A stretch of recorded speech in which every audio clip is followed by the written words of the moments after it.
Hello, my friends! We are here once again for another episode of Icewind Dale, Rime of the Frostmaiden, with all of these lovely people who are my cast. You can see them. They're right here with me. What's up, cool people? How are you doing? Sup? How you doing? I'm great. I'm doing perfectly fine. Yeah. I'm ready to send you on probably slightly more deadly adventures. Ooh, I don't know. Can we today. just hang out and talk more about the bar, please? Listen, the freedom, the creative reins are entirely in your court. I merely dictate what happens should you follow certain trajectories. If the rest of the adventure is tavern, tavern management simulator, that's that's your prerogative. That's up to you. I need to look roll out to the kill win- someone today. Oh, I that's need right. to do it. I can't not roll to kill someone in 2 sessions. I did describe it, but this time I've got to do it. I mean, yeah. I just want to look out the window as like Oral passes overhead and go, and then go back inside and talk about mead for 4 hours. Yeah. Oral just walks into the tavern and this like epic boss music plays, and then they just sit. They just sit down at a table and like call a drink over. Yeah. Boogie comes up in a waiter's uniform, like a thing over their arm. What can I get for you? Oral's like, I may be the queen of winter, but I heard you have the best beer in the entire Icewind Dale area. Y'all are threatening me with a good time now because I think this will actually be amazing. But I get that we should probably I do think adventures. I think that is a potentially good video game premise, like Tavern Keeper Simulator, with like, further expanding your tavern and more adventurers come. And so, I'm just gonna do it in Dwarf Fortress. I've already done it in Dwarf Fortress several times actually. You just run a tavern and heroes come to venture into the caverns below the tavern, and they all die, and then you collect all their stuff, and then you sell it back to the other heroes. It's fine. You're like Patches. Kinda, yeah. Kinda, yeah. So I'm just gonna say very quickly that I appreciate you all carrying the conversation while I'm over here munching. No, do it, yeah. Feed your body.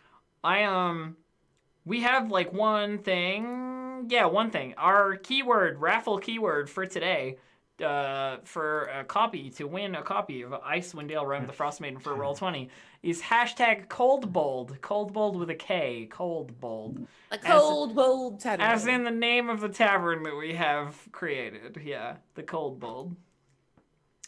So you if you want to win a copy of the wonderful Icewind Dale, Rime of the Frostmaiden, you can do so. What I will say about this module, just like randomly as another aside, is I'm absolutely loving the way it's laid out on Roll20, because my DM prep consists of, do these maps exist? Yes.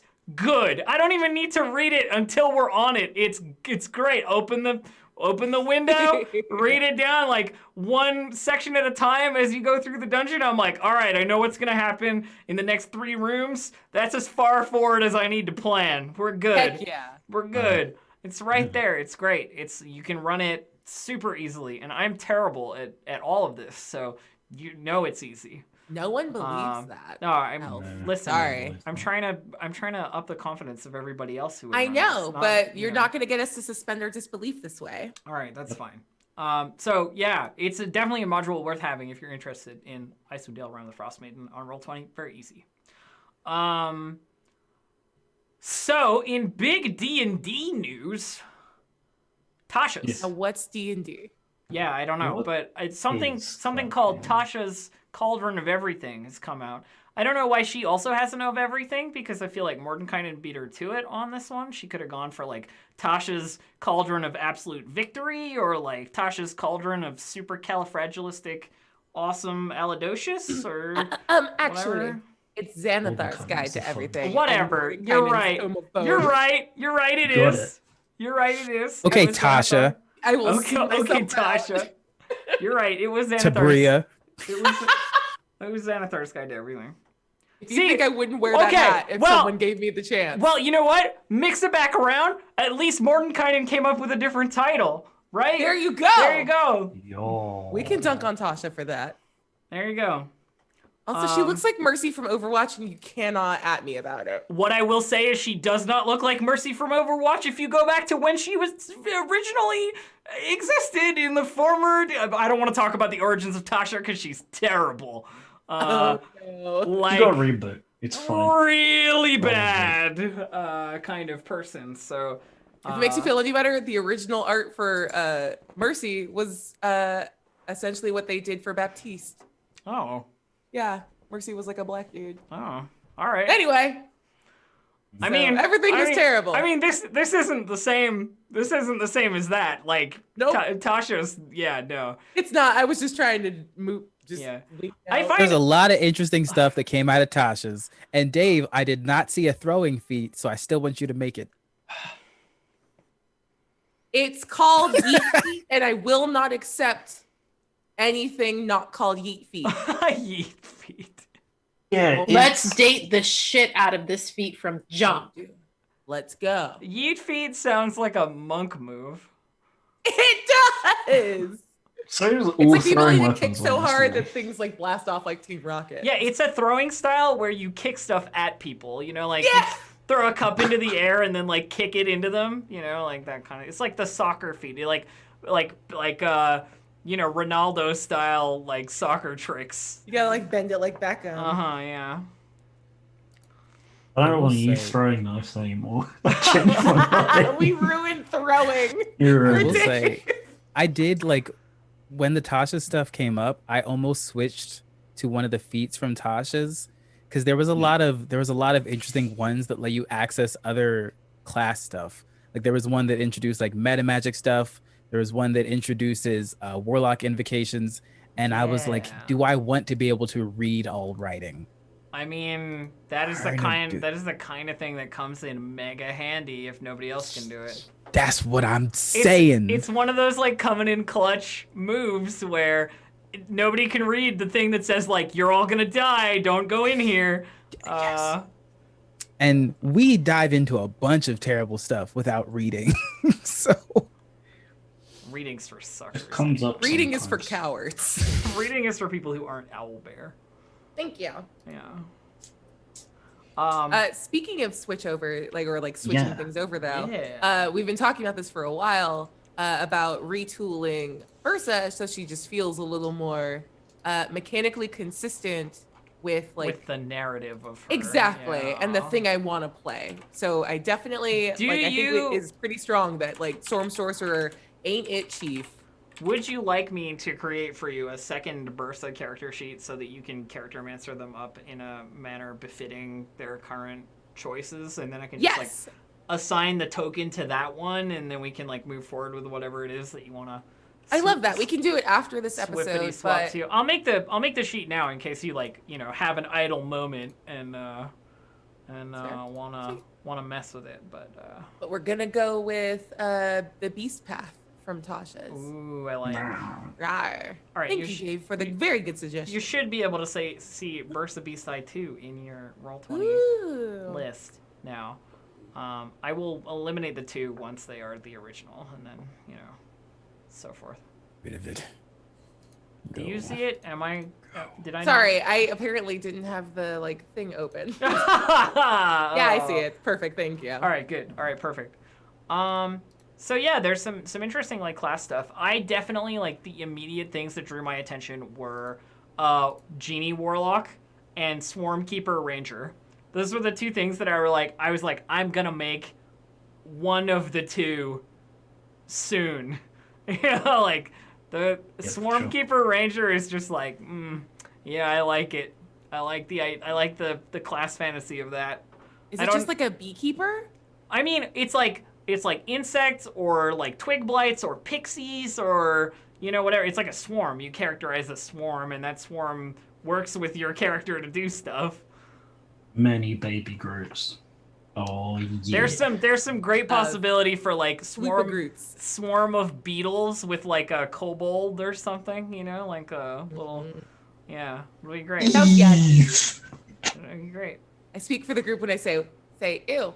Yeah. With beetles, you could go ham with it, make it scarabs, and then like have like a whole really cool like I'm gonna be a mummy. The mummy. like the mummy kind of deal. Yeah. That'd be pretty Okay, sick. now I want to be the mummy. Especially if you're doing like a revenant or something, you could like make it really good. You can make it really good. These are just the things that like popped out on me when I was like looking at it.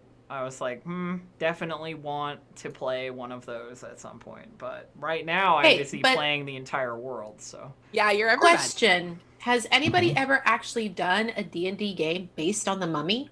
And if not, can we do a D&D game based on the Mummy? D&D. How close is that to like Tomb of Annihilation? Sorry, go ahead. Well, it's not close to Tomb of Annihilation because Tomb of Annihilation is jungle. If it were, I thought you were going to say a different thing, starting with Ja. And I was like, oh, she can't say that. Jumanji. I mean, oh yeah, maybe that.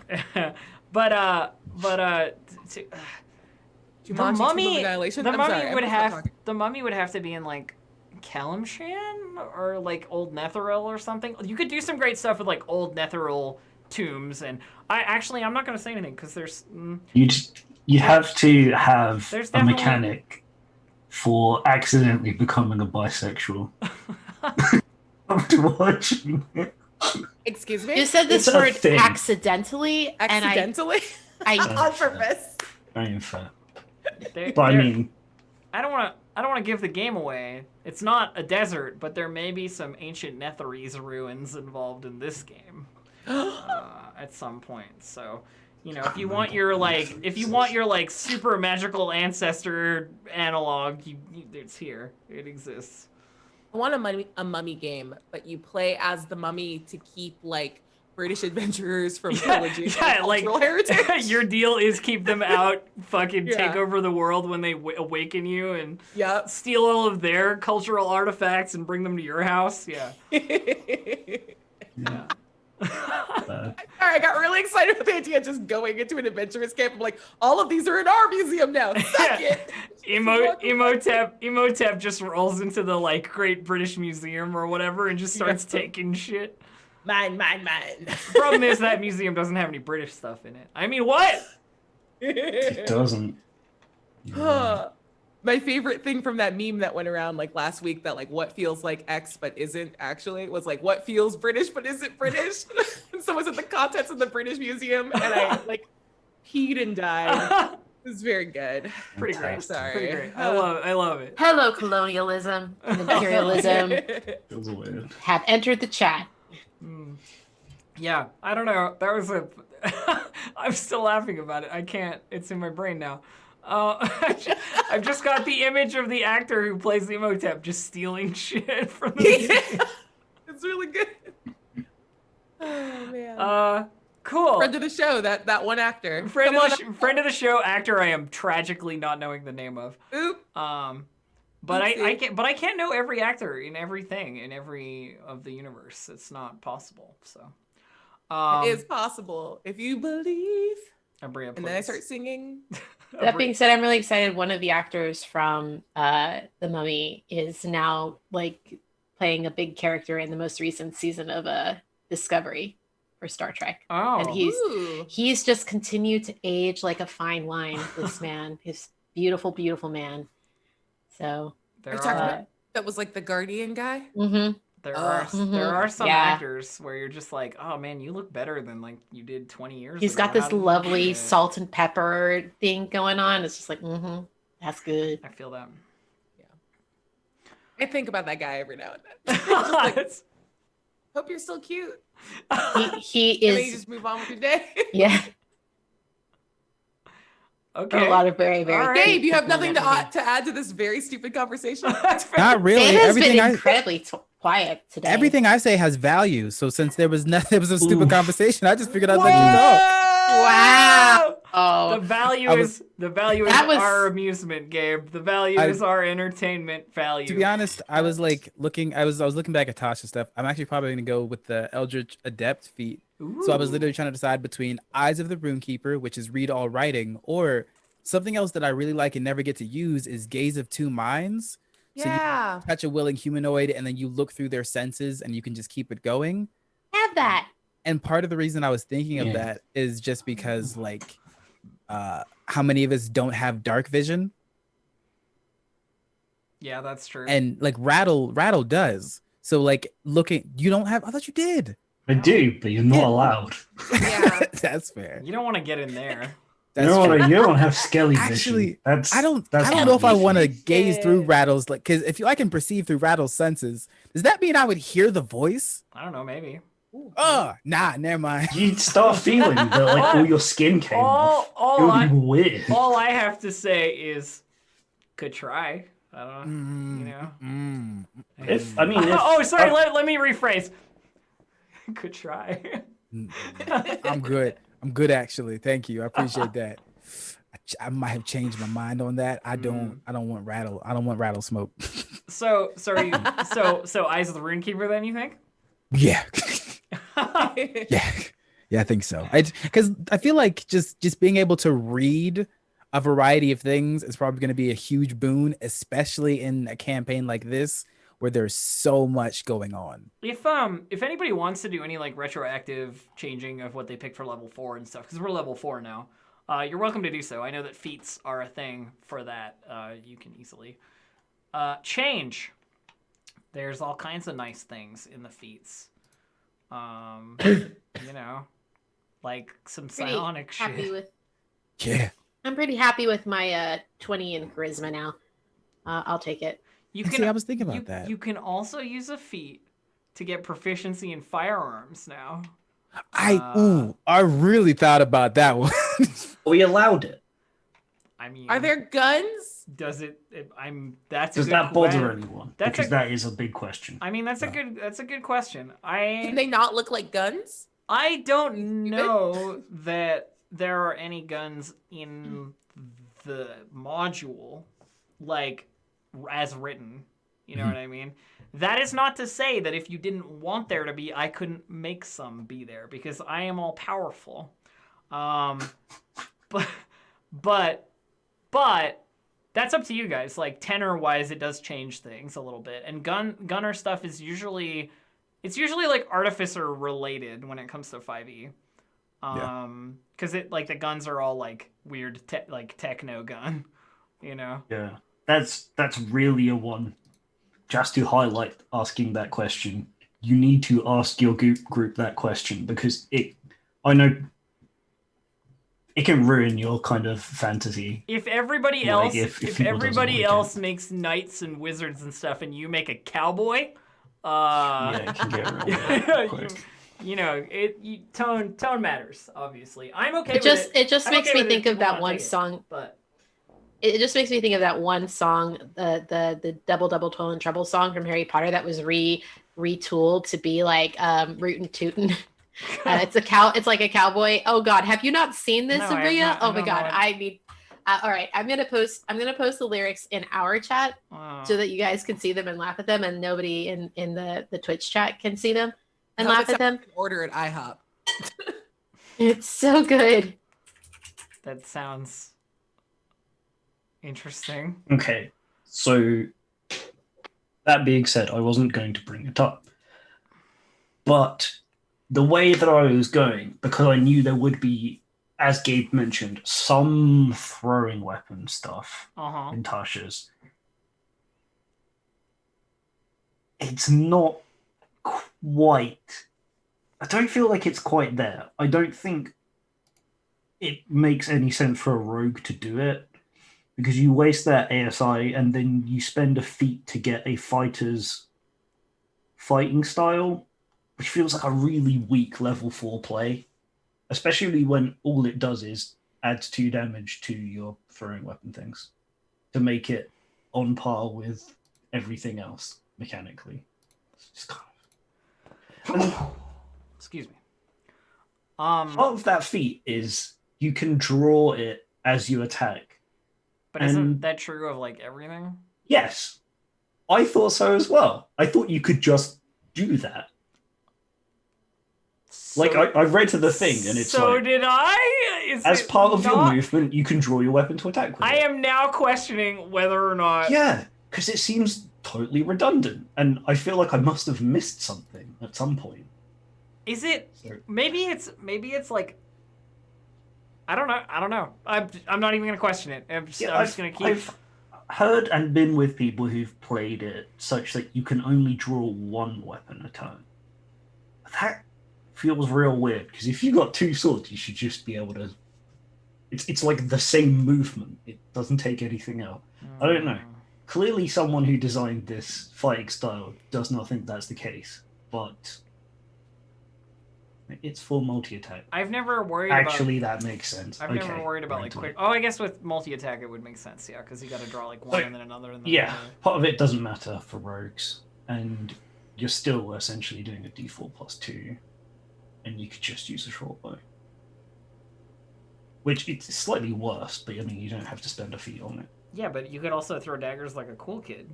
Right? I could, Like, but if I'm allowed to have a gun, then I still get a +1 to dexterity, and I get a cool weapon. how A are rogue cast gun. how are knives not cool? They are cool, but they're also suboptimal play. It feels I like to mean, me. you're that right. upsets me. Yeah, no, you're right. But also, anything that isn't longbow fighter is suboptimal play. So, really, Narratively, if Dave, you're not all longbow fighters, you're all suboptimal. guns are going to be loud. That's true. Yeah, Oh yeah. guns I'm on make that. guns make bang noise. No. when you Have they I made saw that fantasy one silencers movie. yet? Yeah, I saw that one movie with Donnie Osmond. I don't remember who it was. Like, Okay. if you shoot a gun through a water bottle, it's apparently silent. Yeah. Also, if you shoot They it put Coke into can on it. also if you Mark shoot Wahlberg. if you shoot it into a pillow, that makes it Yeah, quiet. that makes it completely quiet. Yeah. Also, silencers don't actually make guns quiet. Mm. For what I it's worth. have shot one gun in my life and it was loud as fuck. So Yeah. Silencers make you not appear on the minimap when you fire in Call of Duty. That's what they do. Dave, do you want your gun? Don't know. The other thing I wanted to angle for was during the downtime, the old lady teaching me the throwing weapon fighting style. You can definitely. But that's kind of cheating. I mean, are you taking the feed for it? Cause No. oh, then Exactly. So frustrating. am I gonna give you a free upgrade to your character based on a downtime activity? Yeah. If the roleplay's good enough. Right, me and the old lady. I'm spending the next half an hour role playing now. Everybody, I'm sorry, you can't do anything with your characters because I'm trying to get a fighting style. No, Dave, you might also You be able do to realize hire that her. that's entertaining for us, right? yeah, Like, I mean, don't threaten me with a good goddamn time, Dave. I'm happy to reward people for doing good stuff, and we're doing we have this little time skip ahead of us, right? Where I'm gonna ask you to tell me what you did during it because we've done a lot of what's happened at the beginning, but now it's get the thing running. What are you doing? Here's some rumors, that kind of stuff. I'm more than happy if other people have requests of stuff they'd like to do and or learn and or try. I'm open. I'm here. Yeah, we I'm not- interrupted I'm you not a little bit, Gabe. I'm not What too was- strict on it. And yeah, Gabe, sorry. Oh, I was just gonna say, Dave, you have money. You might also be able to just hire her to do it. That's true. Yeah, it's just one of those things that I had assumed was off the table, and I would be being greedy to ask for it. But if I'm not, then I'm just gonna go for it. I I want to be cool. I I mean, want to Like, throw knives. literally shoot your shot. I'm pretty sure I know what I'm gonna do to give it to you. If you Oh, get it's gonna be it, some horrific bargain. why do I'll you do it. why do you assume that? Why would you? Because you're assume you. What? I see. Why are you Am I trying wrong? to shoot yourself in the foot? On Am I this? wrong though? I see how it is. It's a horrific bargain because Elf is the one negotiating it. I see how it is. I don't know how But many more also, that's the way the puns I character's have to been going. use I mean, So- you're totally right. until someone Everything, perceives me. everything is a horrific bargain. I have to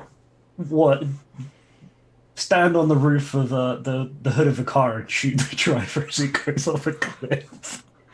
That's Shut the up, most that elf was- thing. Shut up! and That was my best move ever. Okay. It was. I am very confused. Okay, It was the apocalypse. And one. worried. Okay, Tell the story. brief aside for this story for Abria specifically because she Thank must you. know this.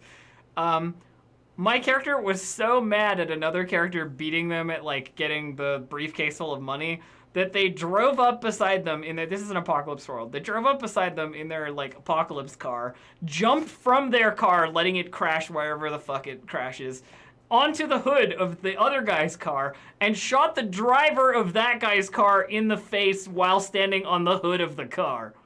Yeah, that's a Tarantino movie, and I would like to see it, Yep. please. Yeah. And she died. It then went over a cliff and I died. So Yeah, but you died like a hero, so what's the problem? I died getting revenge on an asshole. So yeah, That's literally what death is for, I think. whatever. It's the most elf thing, like, for me ever. It was so cool. I play a robot in that one. I love Yeah. playing robots. Yeah. And skeletons. That's the shout out to our old content. Check out the Apocalypse World game. Yeah, if it's you more wanna see. stuff. But It's good. let's get into our current affair. Our current affair currently. You guys have been working on the tavern, which originally the building was named Ramshackle and has been renamed the Cold Bold Tavern. There are, it is in a state of mostly repair at this point, and I think like over the course of the next month is gonna be like able to be run. Get furniture, get the walls painted or whatever. It's got, like, kobold scaffolding, which I imagine is horrifically dangerous and awesome. Yeah, you got a gang of kobolds like working on it. Yeah. I imagine the logo for the Kobold Tavern being just like a blue kobold, like freezing like this. I hear you and I raise you. A kobold frozen in a big ice cube that's like blue, and two other kobolds like pushing it towards like the door of a building. Oh yeah, that's also good. Yeah, I like Love that. it. I like that. Someone in chat mentioned it last week and I thought it was super cute. So my plan here as the narrator of this scene is to go, there is a month. The tavern is now functioning. Time, like we come in, the tavern is open, like for the first time. And then there is a month. Whatever you do in that month, great. But I'm going to provide you with rumors that come into your tavern during that month, like from various patrons, that will hook into adventures that we're going to go do, presumably. If you decide to do that. I mean, if you want to stay in the tavern, that's up to you too. But during that month of newly opened, freshly christened Lonelywood Cold Bold Tavern, if anybody wants to get up to anything, now is the time to tell me what that is. And since I seem to be granting special boons and favors, and I'm feeling generous today, it is a time to do that. I don't want to go first because I already said it, so I want to give somebody else some Oh, okay. All right. room. Because I feel like you should go first, Dave, because you at least know what's happening. Oh yeah, okay. We'll give everybody some time to pick a thing. Yeah, that sounds good. I mean, the reason I started thinking about the throwing knife stuff was honestly because of that last scene that I had with the woman. I just like offhand was like, yeah, I did a sleight of hand trick. And then she was super awesome. I was like, okay, I need to use throwing weapon. Yeah. Because I think, like everybody who saw that episode, super invested in finding more about this NPC. So who seems to be super yeah, awesome. so you were told last episode that she would like teach you some stuff if you wanted to learn it. But also that like if you get into trouble or like fuck around, that she's not gonna be very happy about Best it. behavior. Yeah, you gotta be on your Rogue's honor. on your rogue's honor, best behavior. Exactly.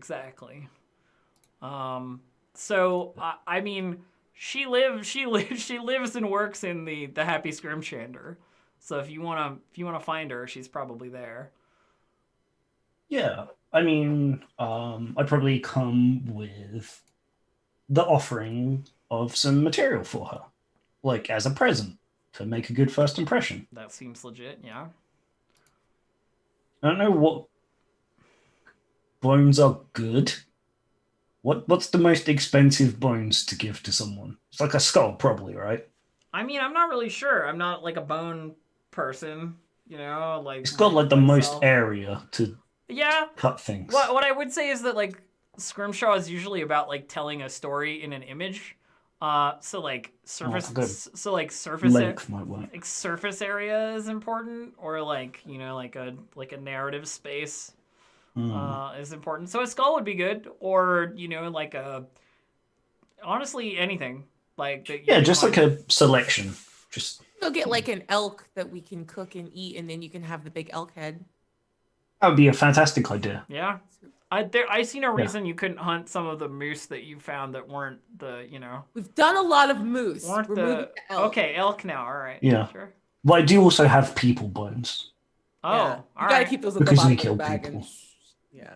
That's fair. All right. I mean, I made a deal with myself to kill people. okay. So you walk into the Happy Scrimshander, I assume, loaded down with like bones. We'll just take this like as a scene that is starting. Oh, that one's mine. Kill it. Wait, I'm a skeleton, by the way. I don't know if you clicked on that. I'm sure you do already. She looks over at you like she's already not really Tired. sure Yep. that she should have done this. I made a mistake. And says, why are you bringing me all of this? It's like a gift. Start things off on the right foot. Or leg. Or skull. Well, I always need more material and get on a project, and the next project is important.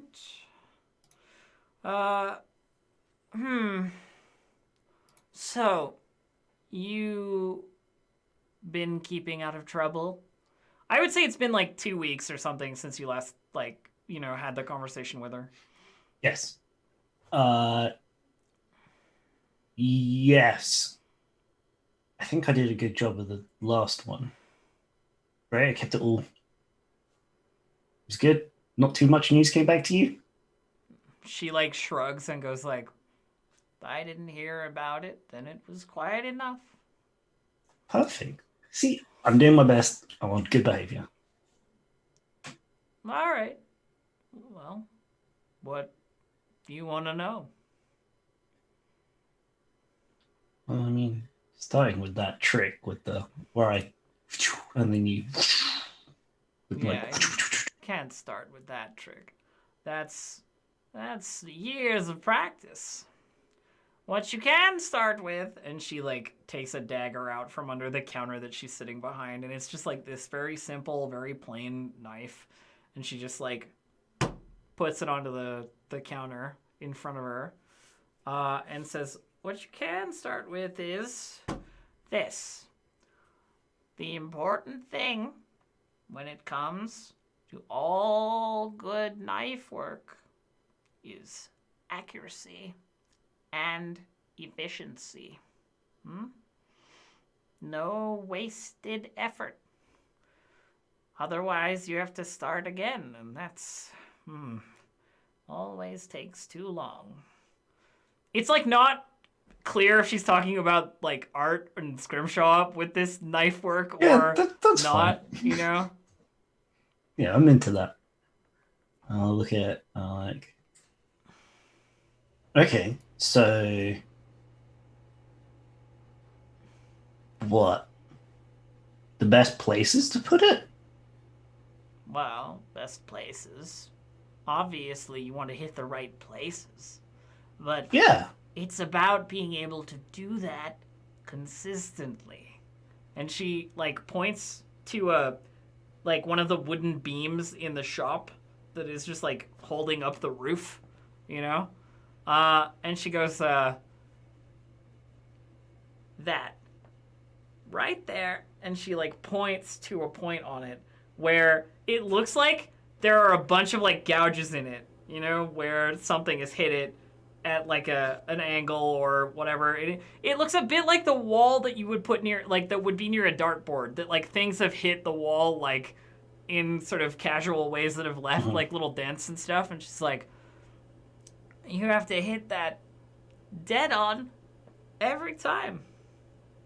If you don't, wasted knife, wasted life.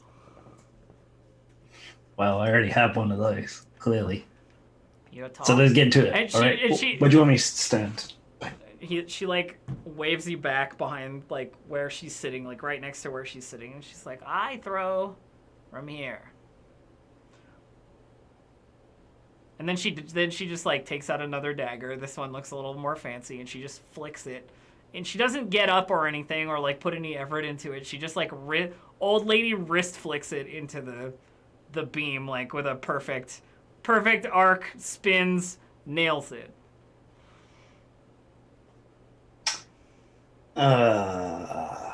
Okay. You just went with the. She's waiting to like see if you manage to do it. You can roll an attack roll for me if you want. Yeah. Yeah. That's what I want to do. Dag. Yeah, just checking that it's got the right number. Woodish. It's exactly average. 10 plus 7. Yeah, not 17. bad. So you hit the post, but not, right where she wanted you to hit the post. Like, it's in the post, but it's the difference between hitting someone between the eyes and hitting them in the shoulder. You know what I mean? Like, kind of. And she shrugs and she looks you up and down. She turns in her chair. There's like a creaking noise from both the chair and from her cracking bones, so to speak. Like as she like moves around to like look at you sidelong, and she goes, "Not terrible." Promise? Maybe? She like makes a very non-committal gesture, and says, "You could learn, given time, enough time. But do you have enough time?" I feel like I have all the time in the world. I don't know when I stop. That was awkward. Yes, I have time. I'm gonna do it. All right. She looks you over for any weapons you have. Like if you're holding any daggers, she's finding those daggers. Yes, I have many. I have on my character sheet. You have a bunch. 6 currently. Oh, great. Okay, cool. Because it was like, am I gonna have to give you some, or have you already got them covered? She goes like, practice. Come back in a couple days once you feel like you can hit the target. Okay. The key is only one. If you have to throw a second time, you're probably already dead now.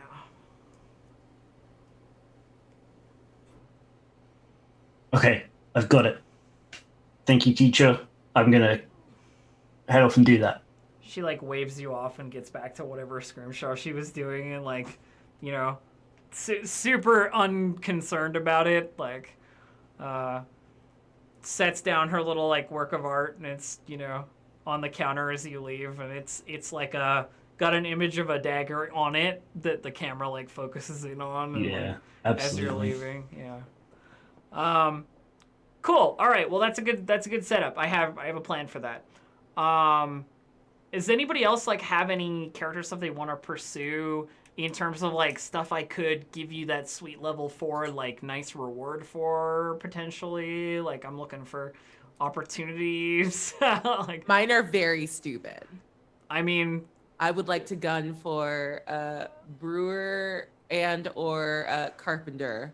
oh, I love that. Okay, so Bursa, like moving the timeline back a little from here, because this was like during the tavern being open kind of thing. Yeah.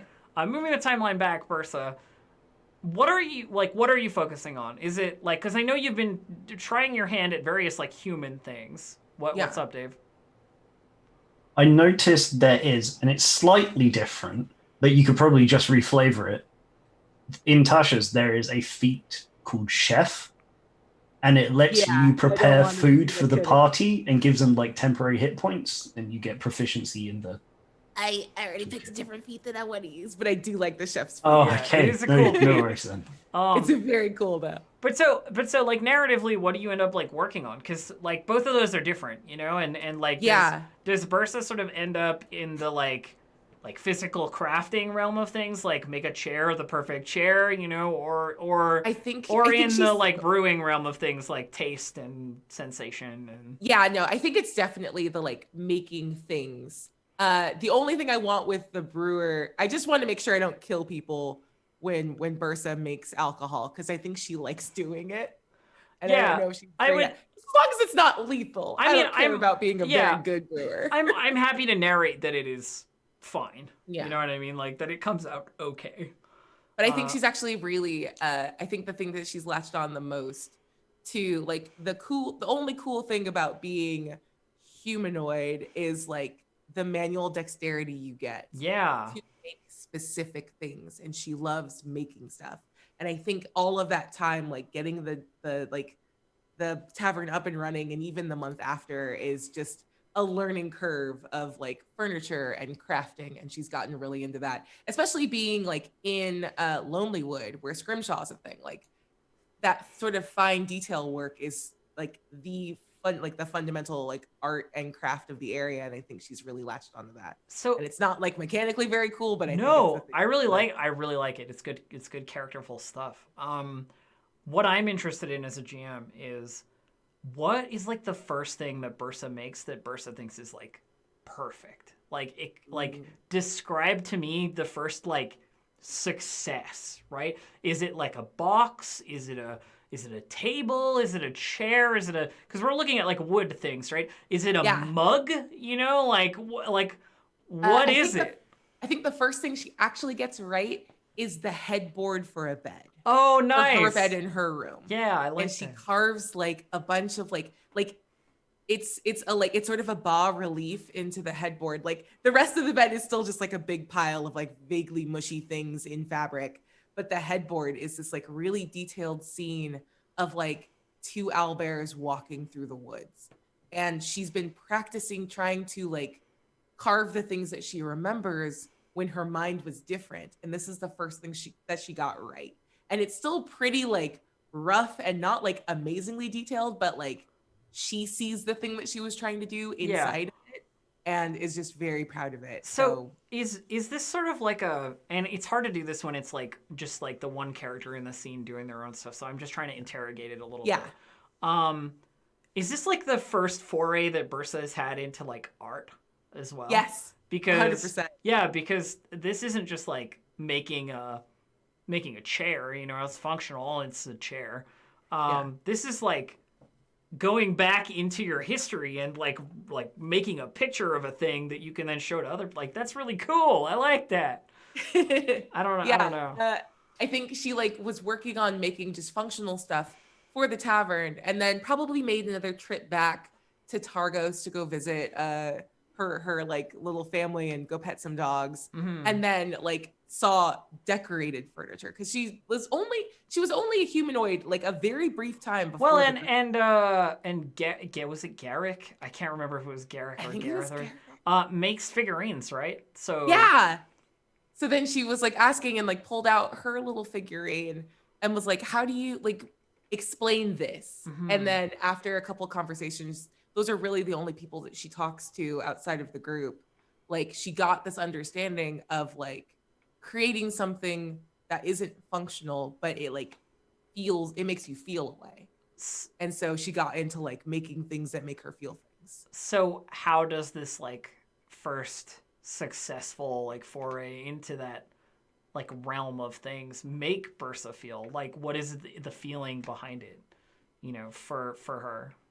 I think every time she like didn't get it right, she would get super frustrated and like destroy it. And there's lots of like firewood that you see as like half-hearted attempts that like she always felt something when she carved it, so she thought she was doing it right. But when she finally got it right, she actually felt like that first sense of like being at peace with the past and being able to keep it in a way, so she doesn't feel like saddened and frustrated by it. So she has it on her headboard now and is a little less tethered to like, I used to be this, but like I'm this now and that's good too. So is it? So I think it's part of like the grieving process for the person she was going into the person that she is now. So that's we're relieved. I love that. I love that. You can definitely take the carpenter proficiency like 100%. Yeah, you get that.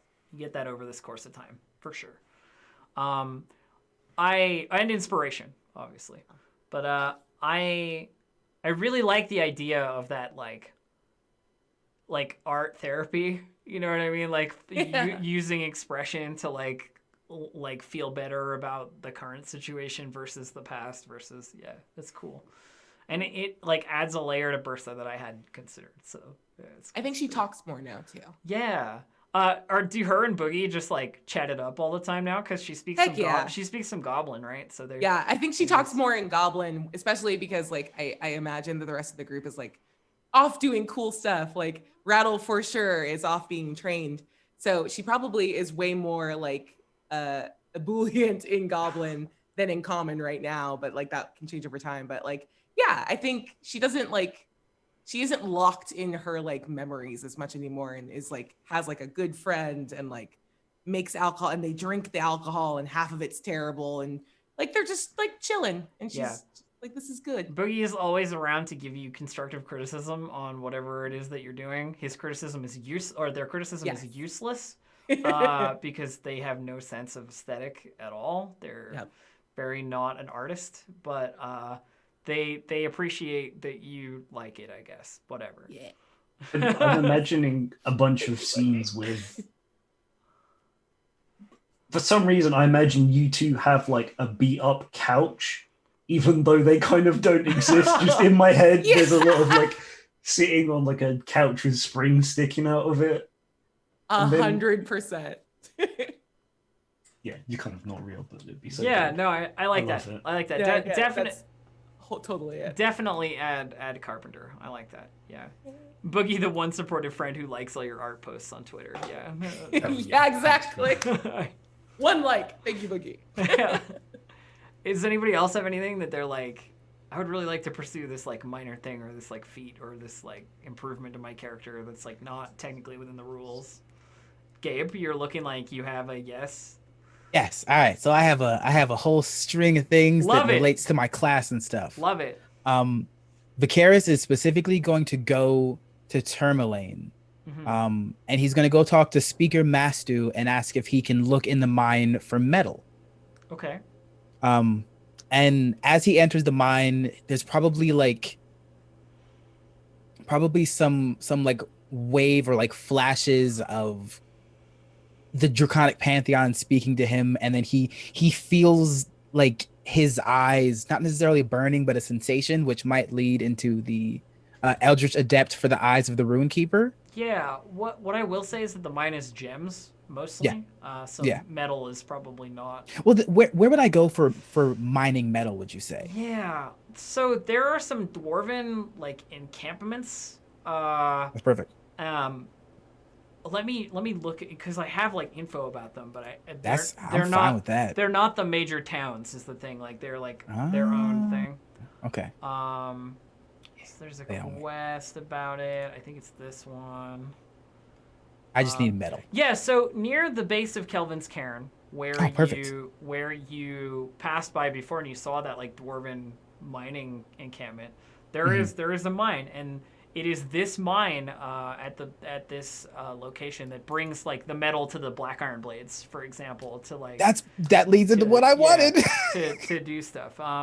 And since you helped the dwarves like recover a bunch of that metal, like you as a known folk hero are like welcomed into the fold as like somebody who's like relatively trusted. And these grumpy dwarves in their like blazing fiery stone halls down here, like let you sit at their tables and eat their food and what have you. Yeah, that's perfect. Okay, so it would just recap it to going into that mine, feeling the wave of energy from the Pantheon or something speaking through him and bestowing that gift for whatever deeds he's done, And then there is a feature from the Oath of Dragon Lords that you get the Find Familiar spell, Oh, cool. and Yeah. it summons a pseudo dragon. So I think that's probably the first time he really casts it. And this little pseudo dragon comes up, and it's probably a strange interaction at first, but he speaks to it saying that he's looking for metal that he wants to mine. And then going to the different pieces of metal, and then mining it, gathering it. And there's probably one time when he's ready to go. The specific purpose of this pseudo dragon is to search for dragon eggs. So if you're fine with it, I wanted there to be like a brass dragon egg somewhere hidden inside of this mine for whatever purpose or reason. Is there a particular color you need? So it gave me brass, copper, those kinds. If you're fine with it, be happy with white. I'm just saying, like, okay, I'm gonna stop you there. You do not find one, Okay. but Yes. the pseudo dragon, who is, like, you know, adept at these things and has some like foreknowledge or some sight of like finding dragon nests, dragon eggs, so forth, knows you will find one very soon. Cool. Perfect. All right, Yeah. because that's literally the whole purpose of that familiar, anyways. Like they go searching for it. It's one of those things where it's like, well, there isn't any here. The dwarves have like dug it all out, and the dwarves have like, you know, cleaned it all for that kind of stuff. But that you will find one soon, and Cool. it will be white. Okay, that works. And then just taking the iron back to the black iron blades, and then speaking to him about essentially creating a magical prosthesis using the metal provided. Oh yeah, okay. So what's his name? Black I Iron have it guy. for you. Hang on. I got you. Hang on. No, I bet I can find it first. There's I don't have a name. His name is Damn Garn. it. Garn the Hammer. Ah! Garn the Hammer, who knows you We have because found the hole in the notes. you've already had a sponsorship deal with Garn. Yeah. You come in with like the recent delivery of, so you have your own metal that you've gotten from the mine. Yep. But you Yeah. also have like the dwarves shipment for that week or whatever, because That makes sense. you're going that way. You know what I mean? So they just loaded you up basically. And he's like organizing the dwarf shipment, like putting the ingots away or whatever, while he's talking to you about this. And he's like, so you want what is it you want? It's essentially a prosthesis. It replaces a piece of the arm, the hand. And you want it from me? Your work has kept me alive thus far. I'm glad to hear it. You know, the way he says it is like people don't usually want complicated shit from Garn. You know, Yeah. it's like, you know, simple swords and armor and, you know, kind of adventurer stuff. Yeah. He says, you know, I've been meaning to put my my skills to the test, and haven't done anything so delicate. But my sister Elsa, she you know, she's also pretty good. And you know, like there's another dwarf in the store, this like lady dwarf who's near the like setup for adventuring gear that isn't smithing stuff, because the Black Iron Blades is like adventure store, you know what I mean? So there's this whole section of weapons and armor, but then there's also like supplies and rope and you know like that kind of stuff. And she wanders over to the conversation when she's like called in, beckoned by Garn. She looks over and she's like, a prosthesis. I think we can. Yeah, I think we can do. Do you have plans for it or anything? Is there any way we could make it form a shield in some ways? I'll pay extra for that. Something deployable. Something deployable. Yes. It's not easy. It's not easy. But I think I can do it. You know, a little bit of magic. But not impossible. Not impossible. Perfect. It's gonna cost though. It's gonna be about like at least 50 gold, at least. Done. Yeah, all right. That's good. That sounds good. Are you staying here? Are you staying here in town? And Garn's like, Again. and Garn's like, of course he's staying here in town. It's for drugs. He can stay at our place. It's fine, you know? Great. Yes, of course. I'd be happy to. Garn gives you like a big old pat on the back, you know, like, look at my best customer, you know, like kind of thing. Yeah. It's just like, yeah, you can stay with us, no problem. Deal. Let it never be said that Garn the Hammer is not hospitable to his favorite people in Icewind Dale. He pats you on the back on the logo on the armor that he made for you, right? Probably. Pats you on the back, sticks a sticker that says Black Iron Blades like on your like in the meantime. That was my tanking. That was my tank. But yeah, so he invites you back to his place, and like you can stay there until it's done, and we can narrate, you know, like that being done when we go back to Dave's thing. So you're away from the tavern for like at least a week, you know, like probably more. Oh no. Yeah. So you've left Yeshivon and Bursa there to worry about it, as well as Sonar and 8 kobolds. So.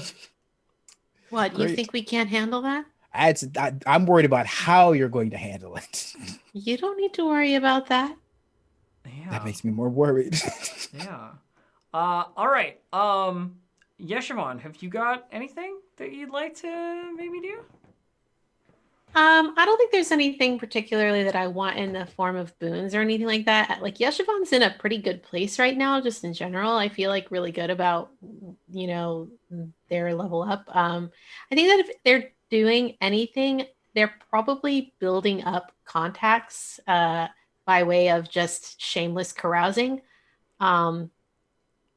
So yeah, probably so like you're the one getting all the rumors. The like adventuring Yes. rumors. You're the one who's Yes. like, you know, the half-orc ranger comes in and he's like, oh, I've been out in the field for, you know, several weeks and I saw in the distance a black ship in the ice and I couldn't get close to it because it was too far away, but it was there. It was north of Bryn Shander, you know, if you go there, if you want to check it out, you know. do tell me more. I mean, I don't know much more. What I do know is people say it's full of treasure. You know what else is full of treasure? I don't know what. Your smile. He smiles. It's like yellow and tusky, and like one of his teeth is like fallen out, and he's like, "Oh, thanks, babe."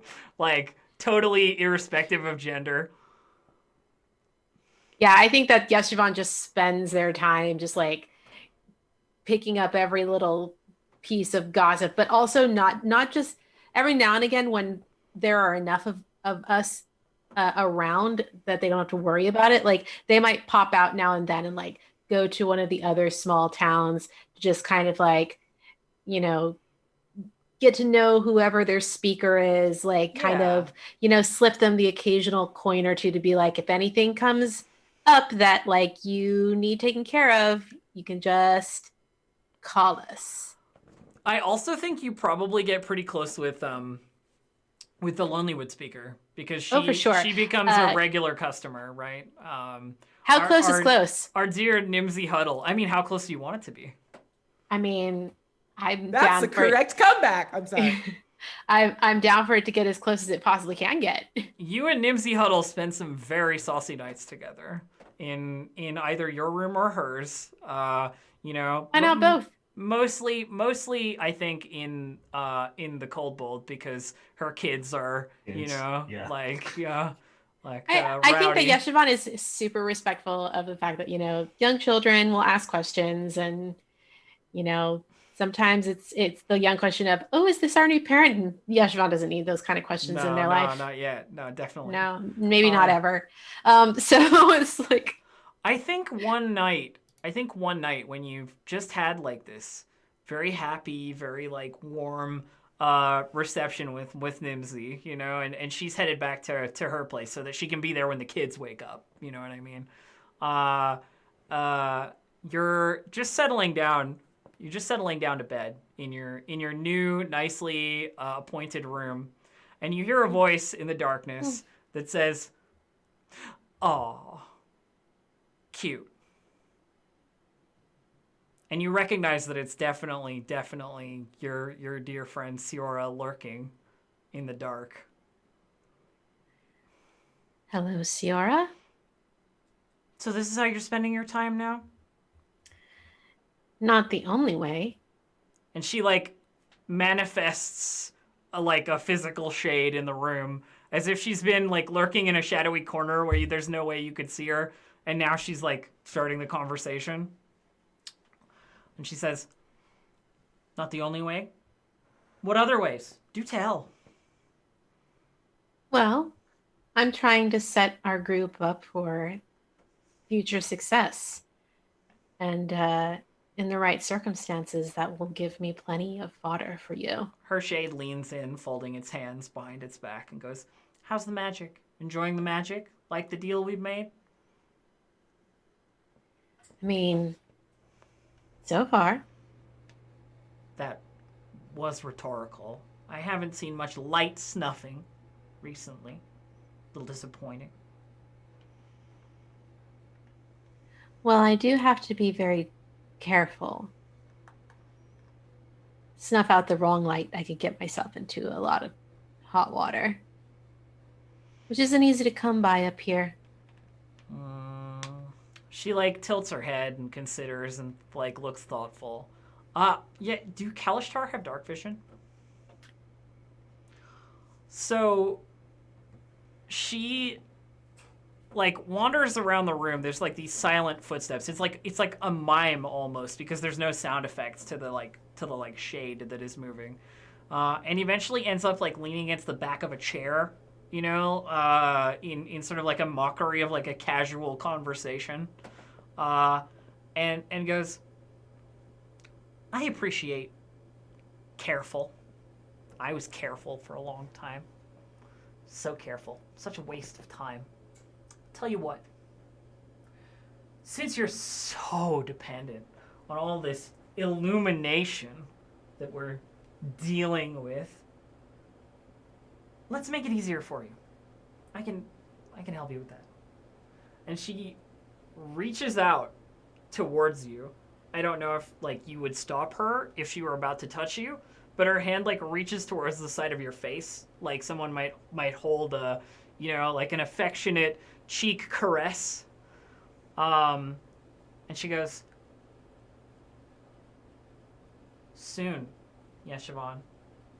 I want to hear good news very soon."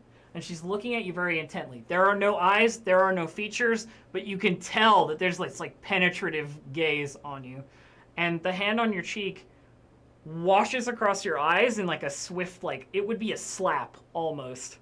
And you realize the room feels a lot brighter. Black and white, but brighter. Like this like dark room that you just settled into.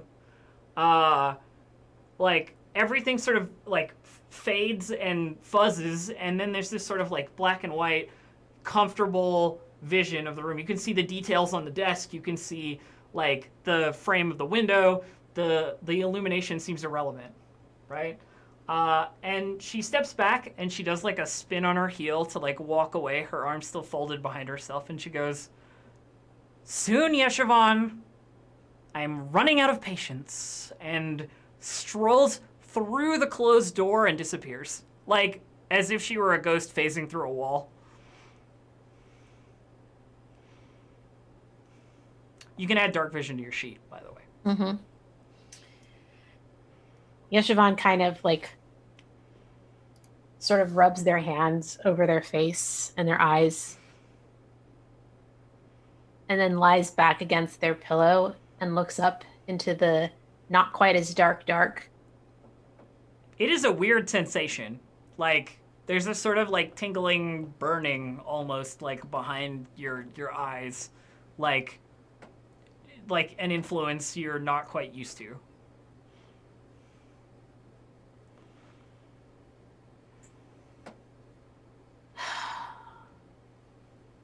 They kind of just sort of sigh to themselves and then and kind of make a mental note. They're probably going to need to have a talk with Vidrux soon.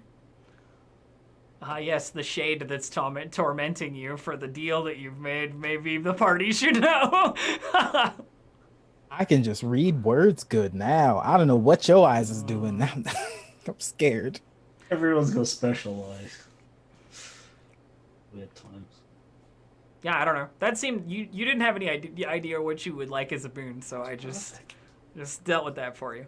But also Like like I think there's a degree of like Siora's like teasing you almost because it is like a carte blanche for her to quote unquote help you with her magic. So she can kind of do whatever she wants, you know?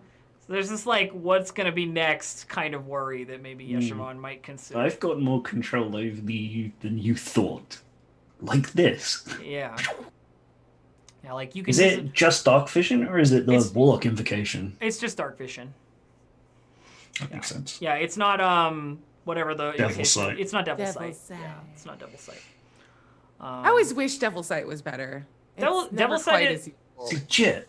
Devil sight is If you- really good if the rest of your party won't be fucked up by you casting darkness. That's what it is. Yeah. Is it's Yeah, awesome. Drow, for you. Drow Warlock, you're just like, and now I'm invisible in darkness. Yeah, it's just one of those like Like- this kills the encounter for anyone else because none of you can see what's happening Yeah, here. It's like throwing a smoke grenade. It's always a problem. Yeah.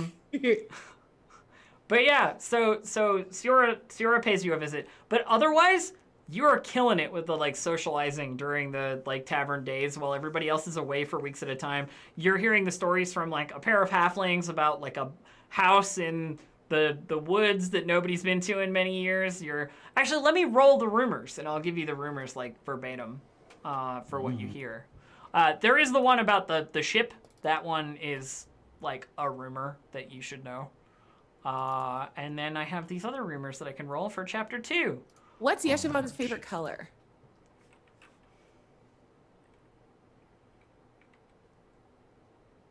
I don't know that I've thought about that. Maybe indigo? Oh yeah, like Ooh. Yeshivon seems like a purple kind of person. Yeah. Definitely. Like purpley, dark blue? Yeah. I think it takes some time, but yeah, Versa's gonna make like a mug, like a big like Stein mug, and cover it with like a star field, and gets a little bit of indigo paint to make it like actual like blue, like the night sky. So and just wants to build like a little corner table that's kind of like to Yeshivon's specifications because they're always like making deals in the bar. Oh, yeah, they have, Bersa has, like- yeah, They Bersa have has like like a specific corner. table. Yeah. Yep, with a little mug that matches. I love it. Yeah, like Yeshivon's information table. Yeah. All right, so the first rumor that you hear, Yeshivon, is you're listening in on a conversation between like these two, this human and this elf, like adventurer. One of them is like rather portly, and the other one thin and lithe. You decide which is which. And then you hear them talking. You hear it like whispered, and you hear one of them saying, "Did you hear what happened to that evil wizard in East Haven? They tied him to the stake and with a stake and lit him on fire." Oh, you're asking why they did that? Because he hired some 10-towners to help him find a buried tower, then killed them to keep its location secret. Well, one of them told me where the tower is in. I wouldn't go myself, but you know, maybe you're interested. And they're like talking to this elf, you know, trying to convince them that like maybe this tower is a good idea.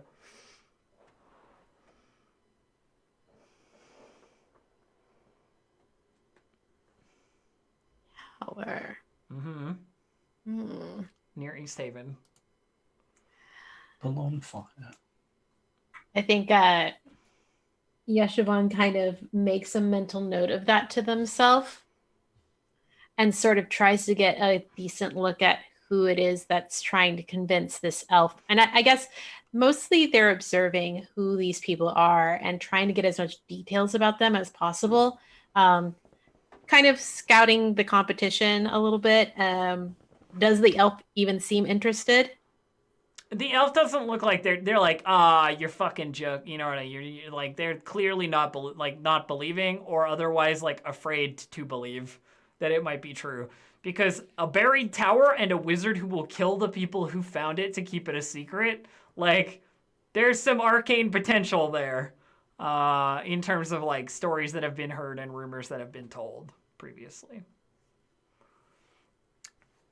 So another day passes, and of course you're sitting at your newly appointed Bursa created sneaky, deals table, and let me roll another rumor. So you have one about sip from big.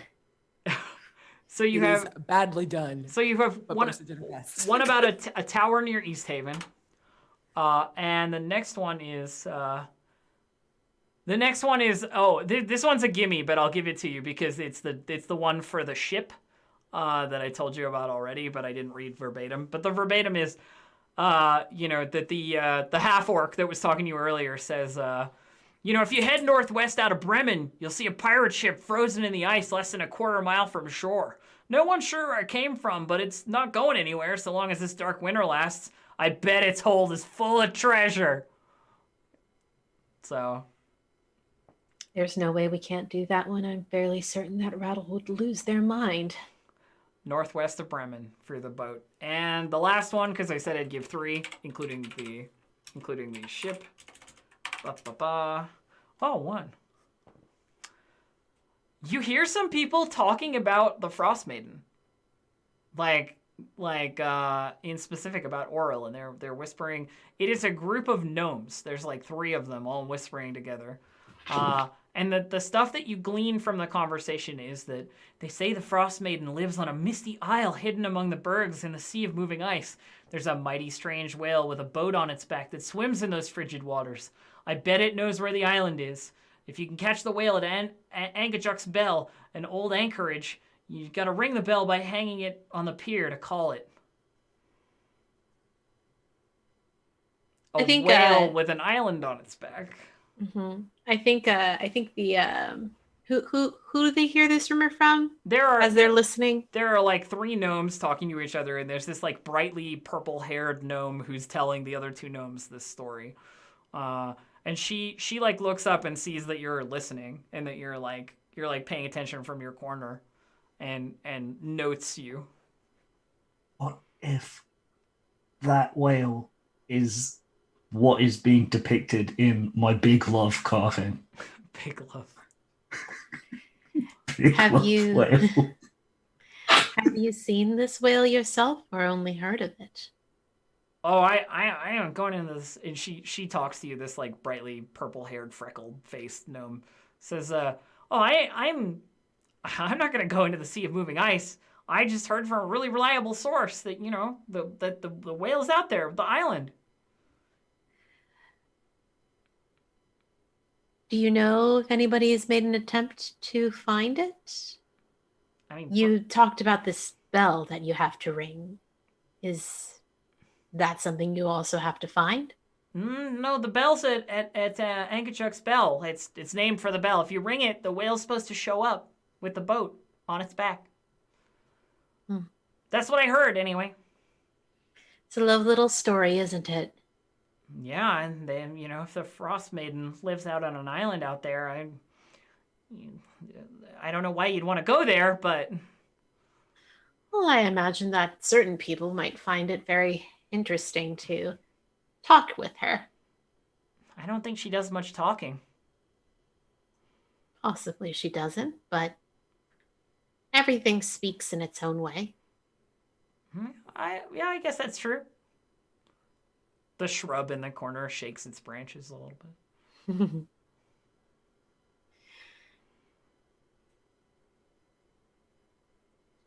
Yeah, it's very intriguing. Bit of information there. Have you guys had a chance to try the beer? Oh yeah, and they've all got like a mug in front of them filled with some of Bursa's latest attempt at cider, and they're like, it's all right. The drinks are good. They say, knowing you own the place, going like, Actually, we appreciate constructive feedback. That's the only way that we improve. Besides, versus snarling in the background, just to get the, a little the bit like of cognitive the dissonance. the like purple haired gnome is like, no, they're really great. It's really good. It's very tasty. She takes a drink and drinks some. And she's like, it's very tasty. Seeing Bursa in the back, like, Yep, just snorts and then Just goes. main mugging. I think Yeshivon kind of looks over their shoulder at Burst and just kind of. not too easy. Boogie looks really busy when you look back over at him, Yeshivon. Like, he definitely wasn't just like fucking around with Bursa like moments ago. Our bread is also quite delicious. I have to try some, I guess. It's very rustic and delicious. She nods like, cool, thanks. She has the attitude of like, you own this place and I'm trying to talk to my friends, you know, like it's one of those like moments, you know. I'll make sure they send out a chocolate lava cake for you. Haven't had one of those before. Thanks. Takes another sip of her cider. I always do the two hands for like gnomes and halflings because I imagine. Yeah, I think that absolutely makes sense. Yeshivon kind of scoots back towards the kitchen. Scoot. Yep. Well, this has been a very interesting couple of weeks. People get very chatty after they've had a little bit of your alcohol. There's so much alcohol in the alcohol. It's very true. Though I do think that gnome was most certainly pulling my leg about the quality of the cider. Oh yeah, it's not very good. You know But what? where else are they going to go? Boogie makes a thumbs down gesture, like in the Really? background. You're the one that helped with this batch, so it's half your fault. We should think about hiring only like somebody. 1/4 my fault. He like it says back in Goblin. We should maybe consider bringing somebody in to actually teach you. I wouldn't hate that. But I also, I mean, This you has been taught nice. yourself. You taught yourself how to do carpentry, and that was excellent. But I think there's an occasion now and then when having an actual teacher can be helpful. And if we want to boast the best brews this side of Tourmaline. okay. I like that. Thank you, by the way, for this. I'm having a good time drinking out of it. You're welcome. I am a little better now than when I made that. I'll make a new one. Oh, don't you dare. This one's delightful. Thank you. The varnish is a little off, you know. Yeah, it's like They kind of legitimately don't care. No, Bursa made this I just by wanted hand to for I them. just wanted to insert something because I hadn't talked in a while. Yeah. Okay. What a DM feeling. I love it. Oh God. Did you hear anything good?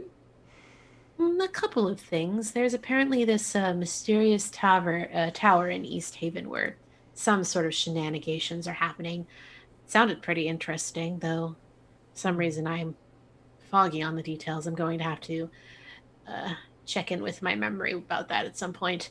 And then there was this ship that is apparently trapped in the ice, a pirate ship of some kind. So I got a question. Rattle, during the time since the mirror, have you at all mentioned the fact that there is a pirate ship out there somewhere that you want to like steal from? Yes, immediately. Okay. Magic items. Yes, we're doing it. Pirate ship. I imagine it's the same one that Rattle told us about, Oh. the one full of treasure. But now with the mirror and the rumors, I feel like that's about as close to corroboration as we're going to get in this situation. Though, I mean, from what we can tell, the mirror was fairly trustworthy. Bay magic. What can you do? And then there was another one about Oral specifically. Apparently, she lives on an island somewhere in the A sea of moving shifting, ice. the sea of moving ice. But the only way to get to her is to call a whale with a boat on its back. Okay. Well, I'm not going to say I'm not having a very good time here. but I've finished the kobold runs, and you can see that there's like a bunch of shelving, and then kobolds just skidding around overhead. like a rope ladder that like drops down from the run that like kobolds just like climb up and down to like move around while the guests are like filling the floor. They just like use the wall runs. Yep. But we could. That's I neat. would like to get outside again. Yeah, I think it might be good to do some traveling, though. Have you seen the Drux lately? And at that, we are going to cut. For now, we're going to take a break. We're going to resolve training for Rattle and crafting for Vidrux after the break. And then we will reconvene the adventuring squad to see what adventure we adventure on. Yay! Yeah. For now, we will take our break. I can't believe how quickly that break came up, but Yeah, right. we're going to take a break. We will see you all in just a couple minutes. Don't go anywhere, okay? Remember, the thing you need to write to get a copy of Icewind Dale, Rime of the Frostmaiden for Roll20 in chat is #coldbold with a K. Cold. Coldbold. #coldbold is the giveaway. There are cold taverns and bold taverns, but there are no cold bold taverns except for us. That is correct. And we are going to go on a break. See you in a couple minutes. Hello, everyone. We're back from our break. Oh, I should stop listening to the stream. There we go. Now we're not getting echo off of the stream that I was listening to the music of. Yeah. Rip. Hello, everyone. It is us. We're back. Abria says butts a lot just before we go live, in an attempt to snitchery. In an attempt to, I think, make me laugh or something. But I am a cold heart. I'm cold-hearted. I just want you to feel. I'm cold-hearted, and it will never work. The other thing is, I wait a couple of seconds more than the seconds that I count before I go, because I know that if I go when I said I'm gonna go, Abria will say butts. So I'm saving you all from overuse of the meme, and you only get it occasionally. Right. It's gone past being a meme and it's become a tradition. Oh, okay. Thank you. I see. Thank you. All right. All Cool. traditions are just memes that lasted too long. I mean, Thanksgiving. that's Just not a very old meme. It's a very old meme. It's an older meme, sir, but it checks out. It's not too bad. I just want you to know some of the the behind the scenes, process that I go through, producing this show. Cool. All right. So we have some things to address before we get straight back into the adventuring, which is, of course, Rattle's training and Vidrux's prosthetic construction. How very cool. How very interesting. We'll start with Rattle, because then we can do it in the same order that we did it last time. So, what have you been doing on your own? Like, what does your training look like when she leaves you to your own devices? So I figure it's a lot of staying up and awake for a really long time, repeating the same movement. I think Rattle is finding that they're very good at that kind of persistence and endurance, because there's not the same parts of them that would get tired in the same way that somebody else's body and muscles would. Mm-hmm. So they're taking to heart the guidance. Like, it's the same movement and you got to hit the same point every time. So it's very mechanical. And there's a lot of weird hours, rhythmic kind of thumping from outside of people's windows, which is probably kind of annoying because where is he doing the practice? Yeah, they're practicing. Oh, there, there. Practice. There's probably a particular tree in. Oh, so they're doing it like outside. Yeah. Yes. Yeah. Definitely. Because otherwise, I'd like accidentally hit guests in the head with a knife.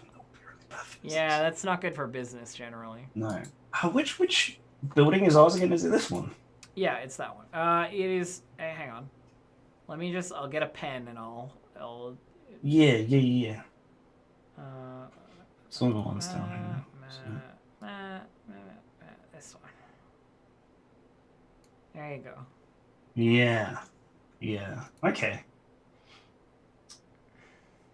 So, I imagine there is from. If there was one of the kind of. One of those cameras that's pointing to the same spot for ages, the same shot with this tree in it. There's a lot of. From different positions, you just kind of see the white parts of the skull just like sat on another tree branch, from lying down, Yeah, you're hanging just out like of somebody's bedroom window. you're just like on the trying it roof. from different places. There's like this montage of Rattle throwing a knife at it from like a bunch of different areas. Yeah. And it probably kind of like speeds up as it goes. Because it starts off like a and it's in the same place for like a second, and it gets faster and faster, the shots. So they're in a bunch of different places, and you're just hearing the thunk, thunk, thunk. And every time you see like bits of the tree chipping off. Until there's probably like an X mark visible in the tree past the bark. So I think at one point, you're out there. You've been doing this for about like a week, probably like 5 days, 4 days ish.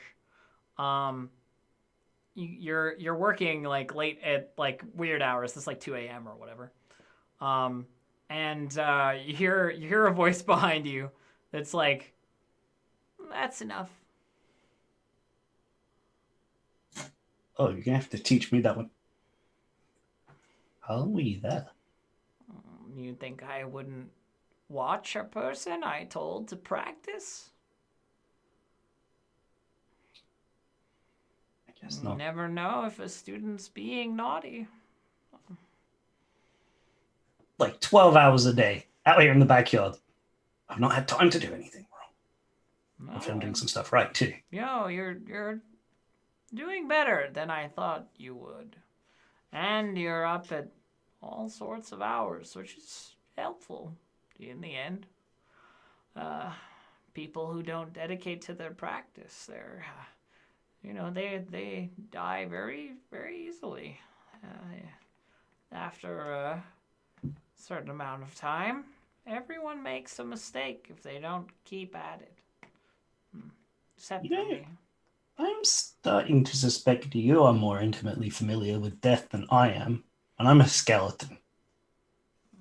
I know a lot of people, and all of them are dead now. Yeah. So, better than you thought? She What's the next she step? gives you an appraising look, like she's trying to decide what her assessment is. She's clearly not a woman who is ebullient with praise. And she says, "Good enough. Come back with me." And she like beckons you along, and she walks along like slowly, like a old, like a 90-something-year-old lady who has Got kind of Yoda vibes. all kinds of arthritis or whatever, and she just kind of and she goes back to the happy scrimshander, and she doesn't say a single word to you. Once she says like, "Come back with me," she just starts walking, and she walks at a pace that would be frustrating to anybody with like regular mobility. And she gets to the store eventually, and she goes back around the counter, and she takes out a pair of they look like bracers, but they've got like this bone carving on them, that is like all scrimshawed with like all sorts of like knives, all kinds of knives, like jaggedy ones, like straight ones, like stiletto looking ones, like all just crammed really far, like really close together in this image of like as many knives as you can get into an image of on a bracer, basically, like small pictures. And she sets the bracers down on the counter and says, "Keep practicing. Take these." Wow. Thank you. I take the time. I kind of unclasp, because I imagine I have leather ones as part of my Yeah, of course, yeah. wearing, because I'm not allowed to show any skin generally. And if you do in front of her, she doesn't react in any like meaningful way. By the way, if you end up like, with a arm bone exposed. Yeah, it's always been, when Rattle says it to people, it's always like as a joke. The kind of awkward, they think it's funny, and you're like, why are they? Well, this isn't a joke we're sharing. They're just forcing this onto. And then it's a it's just true. Okay, and I'll pop them on. So you strap the bracers on, and you're like sure that they are magic in some way, and that you will need to attune to them over the course of a rest. But she says, "Can't keep practicing against trees. Only proper targets will do. So go far from here. Come back. Tell me how you did, and all the people you've met who are dead now."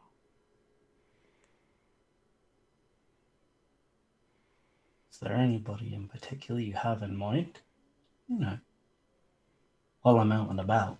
She like rolls her neck a little as if she's thinking, and there's this like creaking, cracking like neck noise. And she goes, "No, I don't think so. One life, good as another, good as another. And every single one that I want done, they're already dead." Mm. And she sits back down on the like well-worn stool behind the counter and like picks up the nearest like unfinished scrimshaw work and starts working. And she's like, "Go on." Thank you. Yeah, and then she waves. I'm like, okay, fine. No thank yous. No. Just like looking at them. And that's probably it. Yep, that's it. I will, once you long rest, I will give you the attunement for that, which means fairly soon. You can write not like knife bracers or something in your in your log. These are not an item that exists. So I'm just making them up. Vidrux, time to make up an item for you. Let's do it. Okay. So, you spend a week hanging out with Garn the Hammer and his sister Elsa. What a week. Elsa, it seems, is like a little bit more than just a blacksmith. Like she has some magical aptitude. She's like taking proper measurements of like your fingers and your other on your other hand, and like the sort of like balance that would be, like flip it all over. Like she makes like proper blueprints, where like she can make this deployable shield gauntlet prosthetic thing that she's like working on. She goes like full Tony Stark, like Iron Man testing with it, trying to make sure that it works. And there are a couple of failed projects for sure in the like couple of days where she makes something, it doesn't work out, and it's sort of whatever. But eventually she comes to you with this hand, right? And it looks like it could articulate, it could hold an object. Like it's fairly basic looking, and it has the Black Iron Blades logo like on it. Yeah. But I want you to tell me, like, what was the metal that we used? Like, what does it look like? Like, what is it, like, character-wise, like, what do we get out of it? I was looking for a metal that had like a darker tone to it. So like even if it was something similar to iron, more of like a black, like specifically like a black iron, almost like obsidian kind of black Yeah, tone to it. I was gonna go for like a dark steel Yeah, kind of exactly. vibe. Yeah, okay. I just wanted to make sure that we were on the same wavelength. You know what I mean? Yes. So she brings you this. You're in the store, like having just come back from the like testing area in the back, and she brings it to you.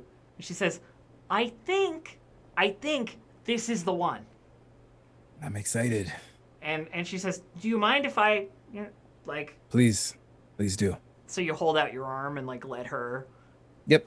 So she sets the prosthetic in place, and there's like a nice, you know, like soft leather cover for like the stump, you know, and it's like pretty comfortable, and she's like strapping things in place so that it doesn't move, and like making sure it's all tight and stuff. And she goes like, can you reach it? If you had to take it off yourself, could you do it? Yeah, that's perfect. Okay, good. Right. So, here's what I need you to do. I need you to try and like a flicking motion, you know, like quickly. Like that kind of thing. Yeah, like a slam sort of thing. Yep, I'm gonna just do that right away. And you do it, and she's like, longer, faster, you know, like kind of like more force to it. More of a. And when you do, this like sheet of metal, it almost like pushes you back a little bit because this sort of like unfolding thing on your arm sort of in front of you happens. And it is this dark metal, like smooth dark metal shield. It's like a kite shield, but it's like slightly longer kite shield, you know what I mean? That kind of type. Yeah. Like has like pops out of the like back of the hand and wrist. This like compartment pops open and it expands, and so you have this like shield on your arm on your hand that you couldn't possibly drop because it's strapped like where the arm is strapped. That's amazing. And she's looking at it and she's like, okay, deployment working, you know. And she goes, how do we? I have to put it back. Is there any way in particular you might think of? I mean, we have to fold it back. She clearly hasn't thought of like the second part the restore. of it. Yeah. Let's see. I'm not sure. Do I have any magic for this? Shh. That's important. I don't know what paladin magic would work for that. Like even just narratively. So I think after a little fussing, the two of you are like looking at the bends in the shield because it's not like flat. It can't be because it has to hinge somewhere, right? Yeah. Because if I'm fine if like even if it like it comes to here if it's longer than that for like storing purposes. Yeah, I see what you mean. Like and I think that's what happens. Eventually she takes it, redoes some things, and you end up with kind of like a bracer / hand guard / like up to your elbow sort of thing. And she's like, I would get you to try and move the fingers to do it, but I want you to be able to do it quick. So it might be that like maybe like it compresses and then it lays down and then like there's a cover to it almost. Does that make sense? I kind of get what you mean, but it has to compress in some way. You know what I mean? Like fold or whatever. And I think she says like, okay, have an idea. Thing you're not going to do with your shield arm while you're fighting, right? So you flick to get it out, and then when you're done, hold your hand out straight. Yes. And then turn fast, and it will hinge over, fold, and then you can tuck away. I like it. That's smart. You're clever. And she's like, try it. You know, like she wants to see if it'll work. So then I'll like toss it out and then do a swift twist of my arm to try to bring it down and around. And it is very much like you're just using, it's not a twist that like for some reason there's like a mechanical edge to it. It's more like you're using gravity to like flip the end of the shield back over so you can then just like pack it up with your other hand kind of thing. I'm cool with it. I like it. It's compact and efficient. Well done, Elsa. Black Iron Blades do good work, you know? Yes, they do. Yes, you do. And she says, so we said the 50, yeah? Yes. Only because you're, you know, good customer, best customer. We give you 50. Deal. And so, you know, there's this sort of like trade 50 gold, give the thing. And now you have the shield prosthetic, black steel shield prosthetic. Sweet. Yeah. I'll write that in. So how that works mechanically is if the shield is not deployed, it will take you an action to deploy it. Okay. You know what I mean? It's not a quick draw because you have to like properly do it. But like I think the action is donning and doffing shield rules standard. Yeah, pretty much. But I just wanted to make it clear, right? It's not like it's not like a fight starts, deploy shield for free kind of thing. Yeah. So if you're in a dungeon, pop it out. You know. Yeah, that makes sense. Yeah.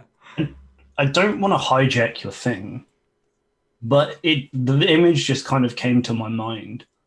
The bulkier area, is that because it's fashioned in some way to replicate the thickness and the direction of a dragon's claw? I hadn't even thought that far back. ahead. Yeah. I'm fine with it. Like if it almost looks more like a draconic arm. You know what I'll put in? It looks like it's like a black steel hand, basically, just like human hand. Like Edward Elric. Kinda. But what she says is like there's room to make it better. Maybe. You know, like if you have lots of gold coming in, you come see me, and then I do some more experimental stuff. Ew. Maybe build it. Maybe more draconic, more scales, maybe more power. She's like, maybe put a flame shooter in there, or I don't know. Holy shit. Grappling hook. Grappling hook. Yeah. I didn't think about that. Yeah, I knew you did. She sort of like mutters to herself about some plans, makes some edits to the blueprint, and then tucks it away. And says, hope it serves you well. Tell stories about Black Iron Blades. Garn gives you a pat on the back as you leave. Fucking, this guy is like so all about the pats on the back with his friends. Just too rough. Weirdly enough, I feel like even as weird as they are, Vajux is probably closer and friendlier with them now after spending a week with them. Yeah. You know, when you're roommates for a little while, it always either improves or ruins the relationship. Yeah.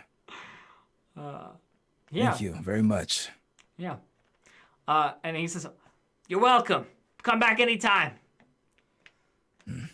Bring all the customers you can. Need more knives. So many knives." And then I'll just make my way back to the tavern. Yep. Hoping that nobody's dead yet. Back to the kobold.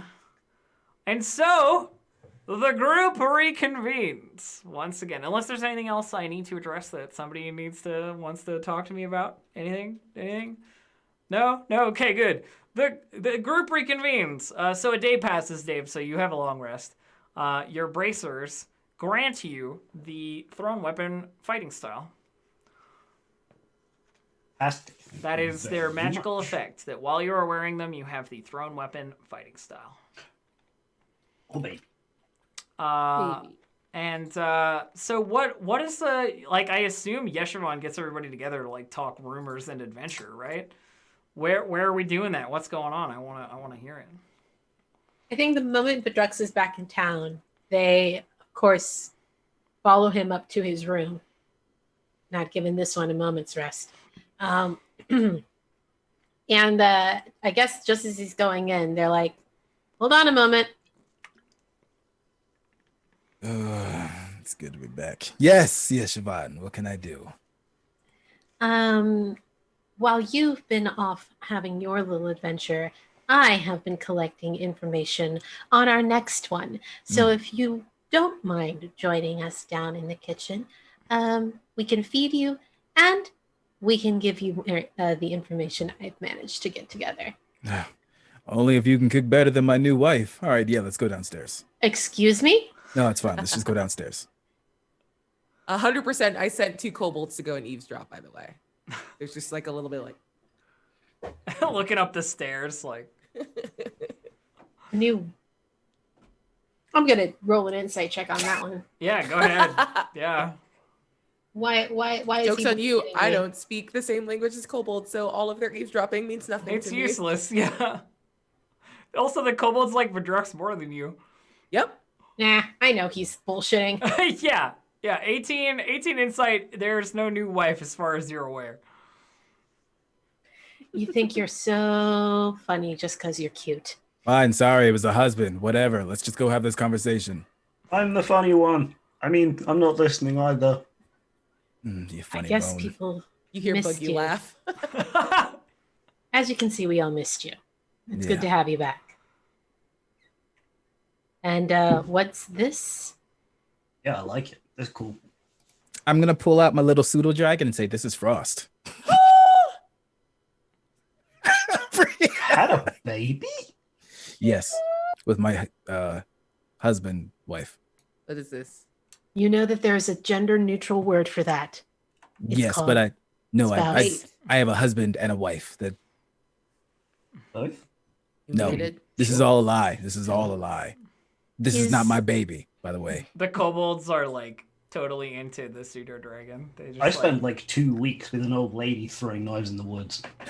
This is the only thing I want. I want to have my pseudo dragon go like sit on a table and basically seem like they're like preaching to these kobolds, Like, having a separate Yes. the conversation. kobolds are having a chat with the pseudo dragon. They're like, what the fuck? Yeah.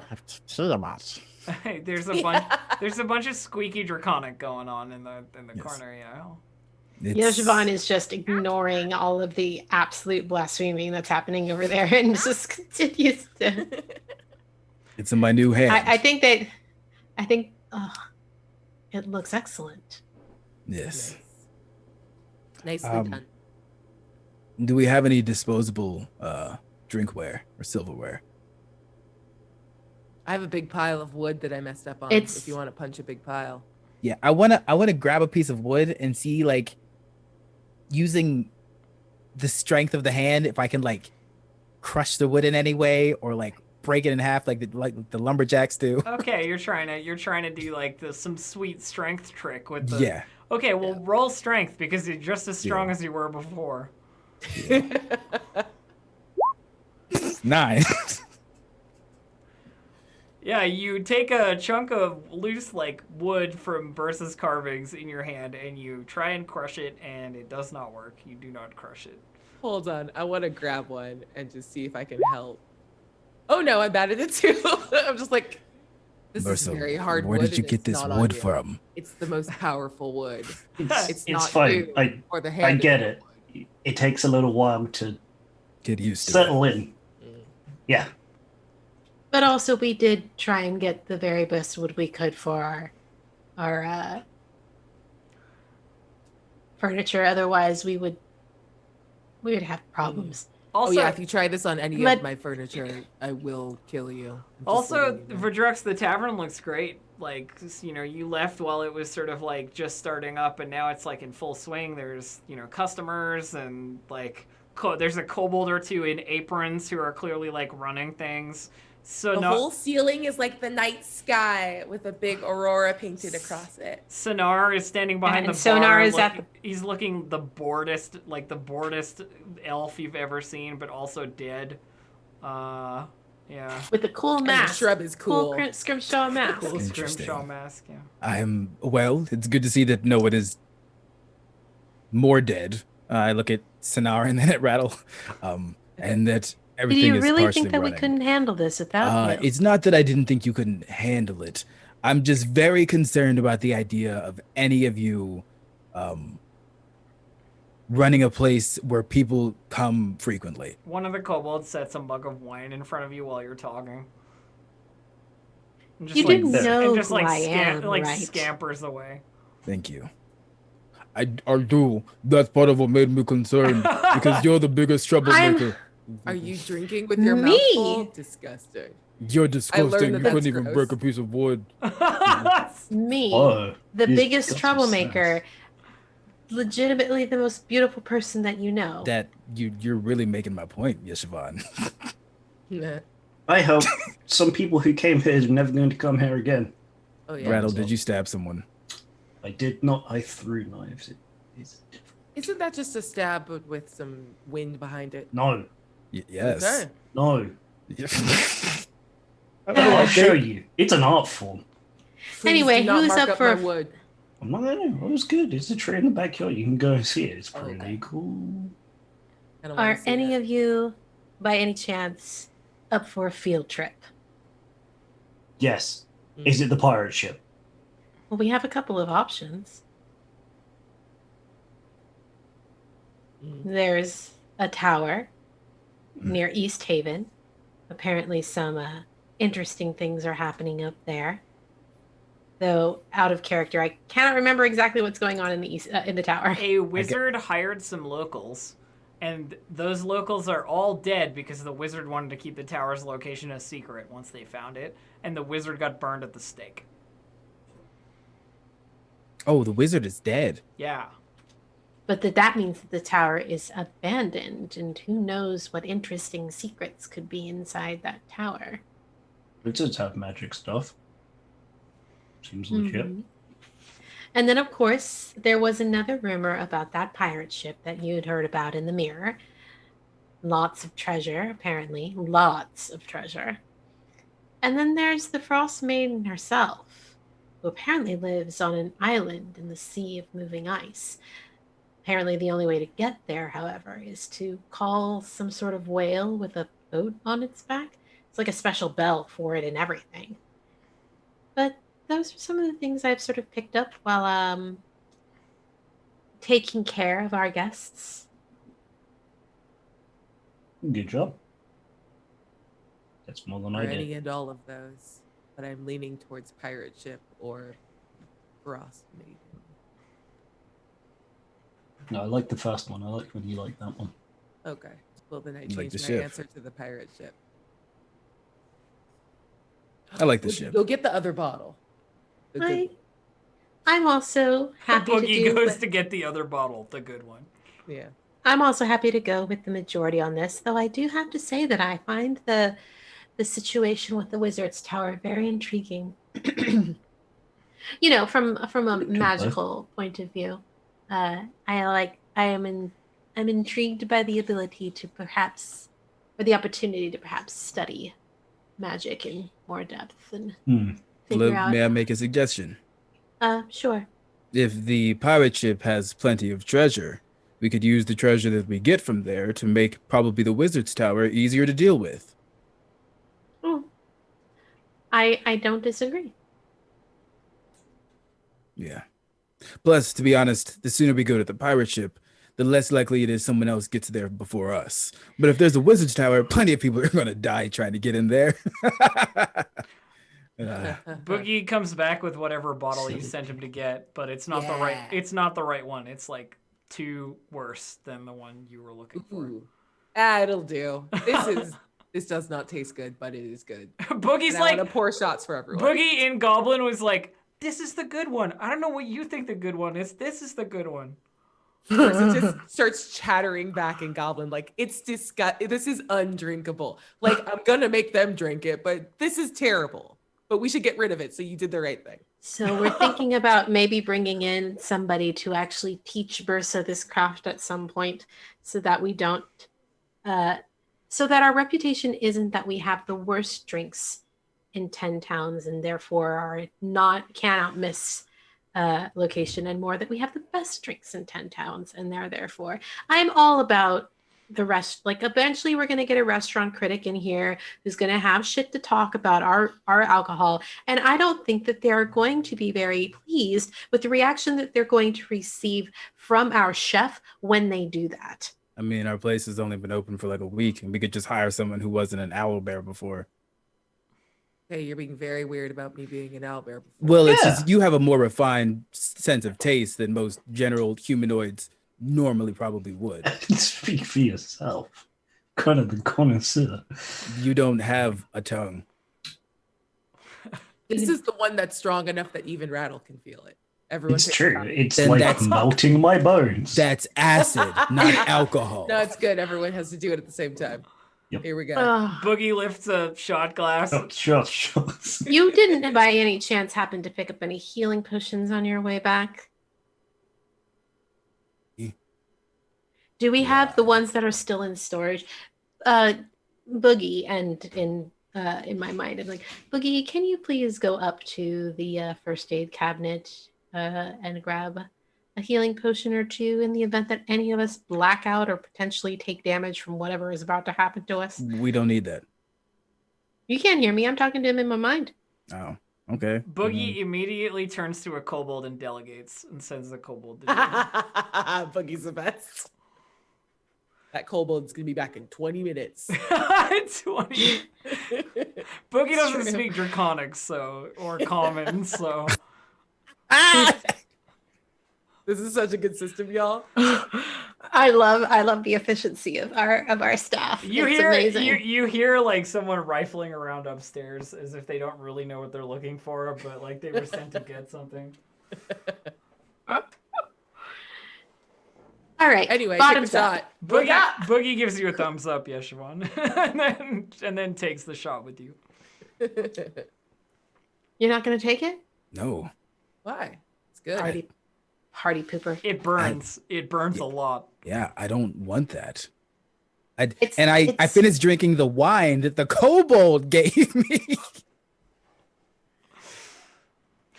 Listen, There is the slight question of where the wine came from because you I don't don't- care. there isn't really a lot of wine in the place. So Nah, I trust the kobolds. no, that's fair. Yeah, Everyone else is chaos. you know that somewhere in the basement there's a stash of stuff that kobolds have like stolen or whatever that they're hiding in like the wall. Oh, yeah. Yeah, it's part of our like smuggled good stuff. Some, Just like, yeah. we should some of it share is some. some of it is full bottles of wine from the other tavern in town. Yes. It is stored in the what basement? As Yeah. far as anyone knows, we do not have a basement because it is full of There's bodies. no and hole in stolen the floor with a bunch of Yeah. dead bodies. We don't have a basement here. What are you talking about? storage. What do you mean? We sell everything so quickly, we don't need storage. That. All right, Also, so it's super rude that you didn't take the shot, Vidrex. You've been gone for weeks. Yeah. It's Okay. It's Well, okay. good to know that you are still terrible. You all don't seem to realize I don't drink alcohol very much.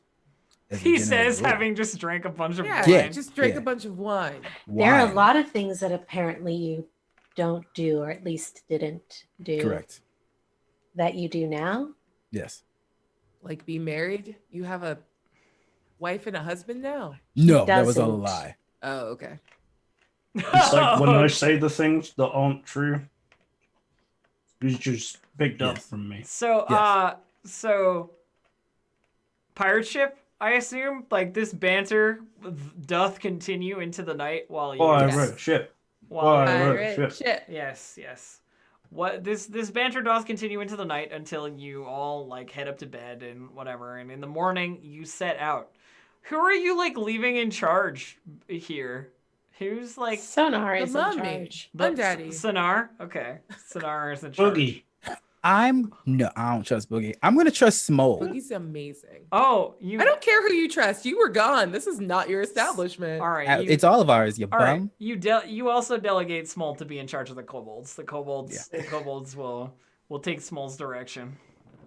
I imagine there are like 3 separate conversations at different parts during You're the in charge. morning where You're in charge. everybody You're in charge. delegates to someone Guaranteed, else. like guaranteed, while you're away, there's an argument about who's in charge because one person told one person they were in charge, and like one person told. Well, another. technically, Bursa and Yeshivan, who have been here the whole time, are the ones that tell Sonar that he is in charge Yeah. together. Yeah, Sonar takes it with his usual elven grumpiness, and then just is like, "Of course I am. Of Yeah. course I'm in charge. Who else would you put in charge?" Does Boogie want to stay or go with us? Boogie will hang out and do tavern stuff this time around. Cool. I think. Boogie, you're in we charge. might we might look into sidekick rules for Boogie at some point. Yeah. I just didn't draft them up yet. Yeah, no worries. Because there aren't character sheets for sidekicks yet. No. Yet. More stuff's coming to be integrated. Mm-hmm. Integrated. Integrated, Dave. Like rollable tables and The stuff. word I is love those. integrate. And rollable tables, yeah. Lots of Tasha stuff still to come for Roll20. So pirate ship. You all head out. There is quite a travel through the dark and snow. And it is all, you have to go all the way to where did I say it was near? Bremen. All the way to Bremen, and then north of Bremen into the ice fields. The rumor is that there's a ship out here, and I'm going to elude all the travel that leads us to getting to the ship, and we will just say, like, traveling montage of snowy, harrowing travel, all kinds of horrible traveling through the darkness and the cold. And that Yeshivan is missing their very warm bed and their very warm bed companion. 100%, yeah. Ooh, do you say yeah. bye? Do you say bye to Nimsy before you go off on your adventure? Yeah. Yeah. Yeah, I Okay. probably spend the night. Like, she probably have her come over and spend the night before we go. Do we all know about you and Seems Nimsy? I don't think Is we've it- been keeping it a secret. Not a secret, yeah. Didn't keep it a secret. All the people who work there. Yeah, chat. I'm gonna John Harper this for you. Imagine a traveling montage through the snowy ice fields. That is what you see. So The traveliest of You monsters. painted Yeah. me a beautiful Yeah. word yeah. picture. So our friend John Harper, often when explaining things, just says like, imagine the sketchiest person you could imagine. That's who you see. You know what I mean? Or like stuff like that, where it's just like, there's no description. It's just like you just have to imagine it.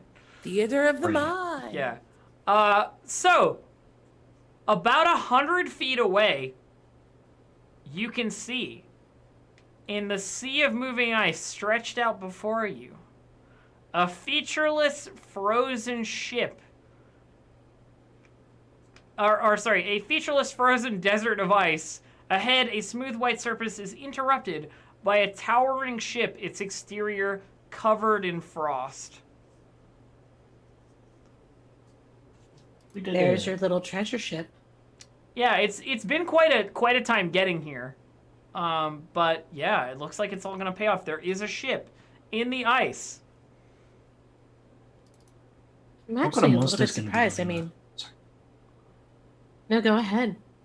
You bring up a I- very good point. What kind of, because what I was going to say is, if it's this easy to find, I mean, not easy by way of like travel, but if it's this easy to find, then why is there a rumor that persists that it's full of treasure, but nobody who seems to have actually gotten to that treasure?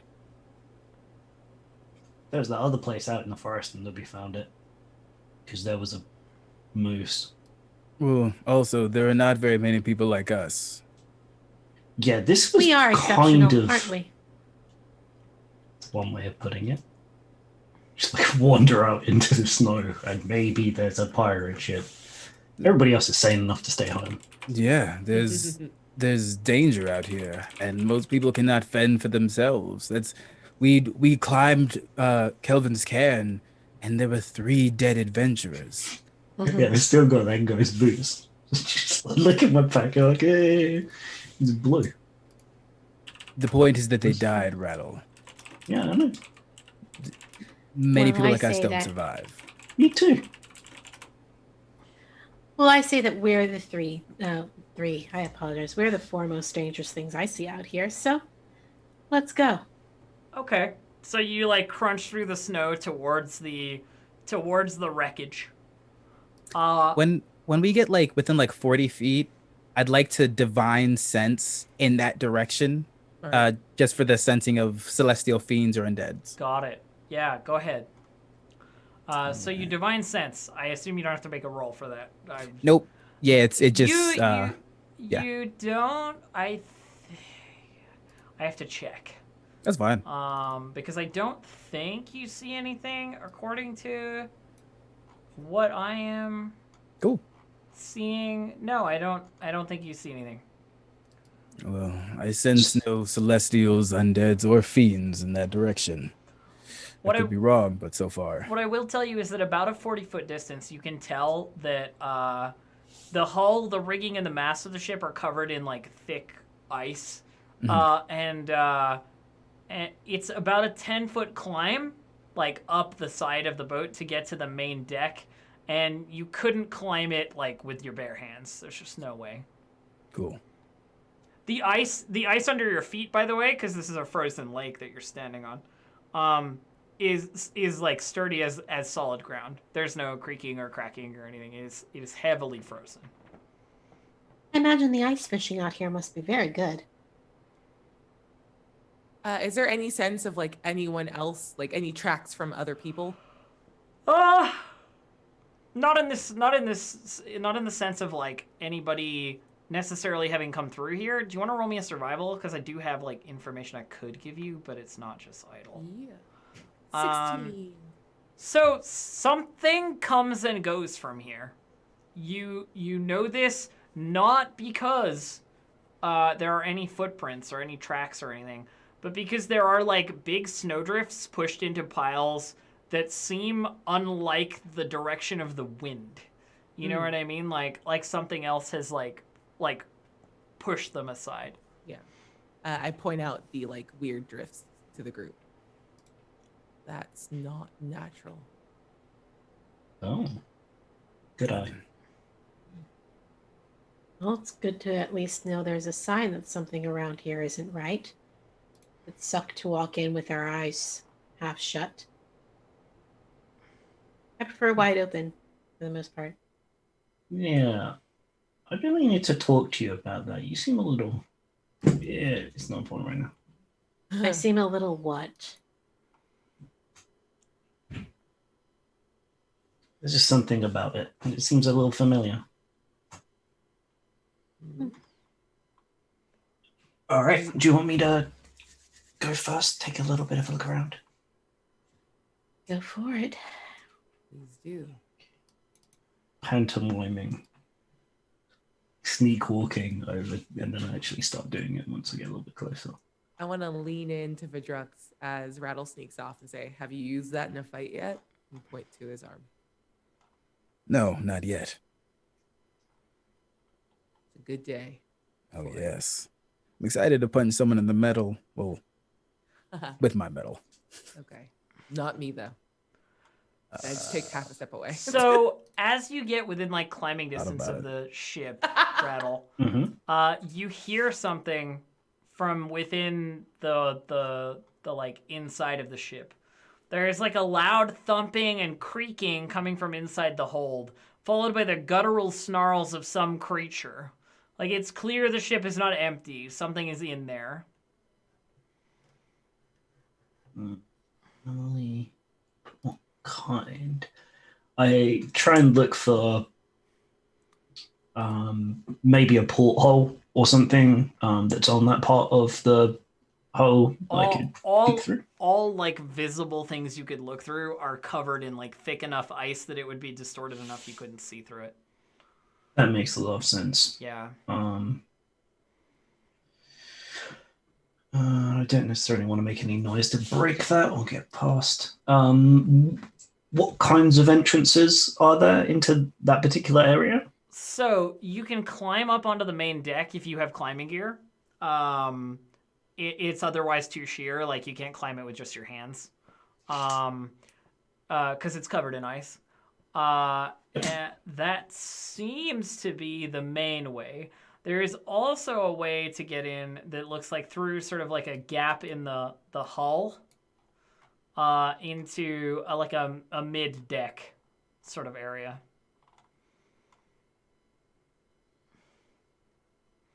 Okay. I feel like I would want to try climbing. Yeah, sure. I went ahead and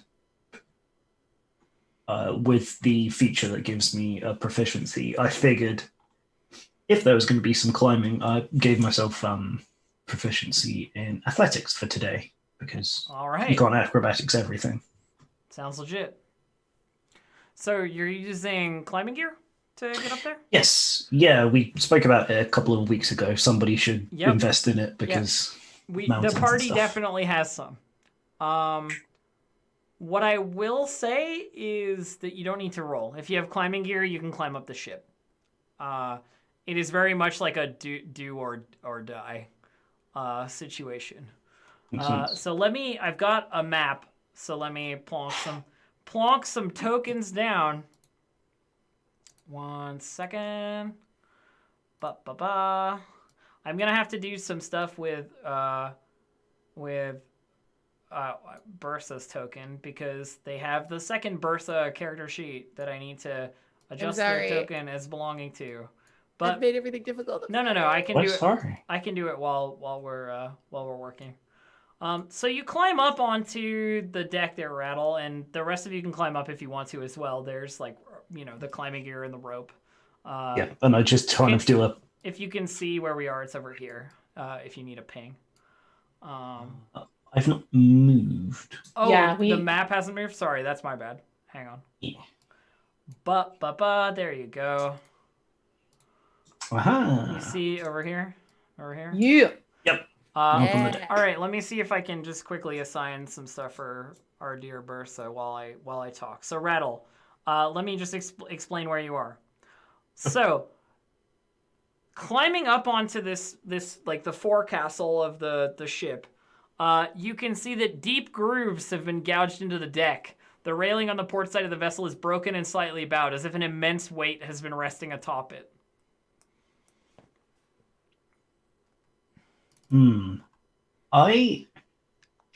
Looking at these claw marks and looking down at my companions, do I perhaps notice similarity to a type of creature that I might be? Do you want to familiar roll with? me something to determine such a thing? Yeah. I'm doing that thing where I make an assumption about what the thing is. You can certainly do so, but I need more. I guess that's a survival, really, more than a perception or an investigation. Yes. Oh, okay. Yes, it is. That's going to be a 3. Yeah, they're big claws. Definitely. Claws patch. Okay. Yeah, and I throw the rope down to the others and like motion them up. Can you move that token, Labria? Oh, let me see. This one? Yeah. Okay. Nice. Thank you. I think I did it, but I'm not. You did it. It's the right entirely- hit points. I changed the hit points manually, so it's. It should be fine. I just Here, clicked I'll show to roll a players, I didn't nothing mean to thing do it. really quick and just see it. Oh, I don't know what that was supposed to be. Sure. I don't know if that worked or not. It's fine. And if there's an animal, I handle it. You know what? We'll figure it out later. For now it works. I can fiddle with GM stuff later. So you all climb up onto the forecastle of the ship. There are deep grooves in the wood, and of course, like I said, it looks like it's been sort of smashed up, and an immense weight has been resting upon it.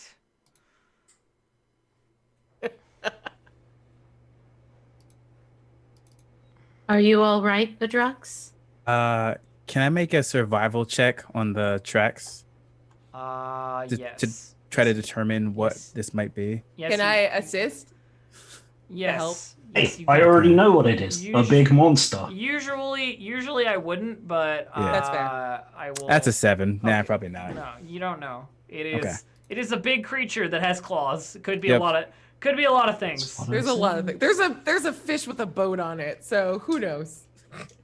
We're struggling today. There's a whale with. In fact, you're not even sure if it's like one thing or many things Yeah. or whatever. Yeah. Could be a couple things. Okay. Well, Rattle, would you like to lead the way? I'll be right behind you. All right. I mean, you can Rattle. You can say no. No, I know there's a monster there. Okay. That's you job. I'll go then. I'll be right behind Scared you when then. Either way, I'm right behind somebody. All right. And then at I'll least just... if it's you, I have the best view. Ooh, That's true. I'm telling Nimsy. Nimsy won't mind. Then I'll just start walking. You want me to just keep going until you tell me to stop? Yeah. Feel free to keep on moving. Is that a hole? That is a massive hole that leads open to the area below it. Yes. Keep walking this way. Okay. You can see up on like up here. The dynamic lighting is blocking it, but the captain's wheel is up there. Yeah. It Walk is. up to the captain's wheel. It is 100% like frozen over, entirely encrusted, and it doesn't look like it's going anywhere anytime soon. Well. And then this goes down, right? The other thing of note, is that these stairs go down. Okay. Was that the other thing of note? Yeah. Okay. Yep. Gonna go down the steps. Okay, you head on. try. Down the steps. Let me move you. Oh, this is neat. What? What the heck? I'm just I gonna. do want to try. What? Sorry. Oh, go ahead. No, you're good. Just in general, I just want. She's trying to clock what kind of monsters or monster. Or because sorry, less that and more of if it's present right now. you know that there's something in here because you heard like a guttural growl. Oh yeah. And like some snarling and stuff. You don't know if it's the thing or the many things, but it's something, right? Okay. So that hole that you saw above the deck continues deeper into the the bottom of the ship, with a gigantic like claw mark.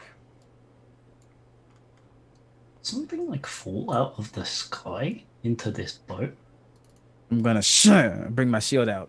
Okay, I snap your think it shield was out. more of a Yep. something like with the claw marks would suggest that it's something that like broke its way into it, that Yeah. burrowed down into it. The wooden boards on the main deck are cracked from frost, and a large hole in the deck exposes a part of the hold to the sky.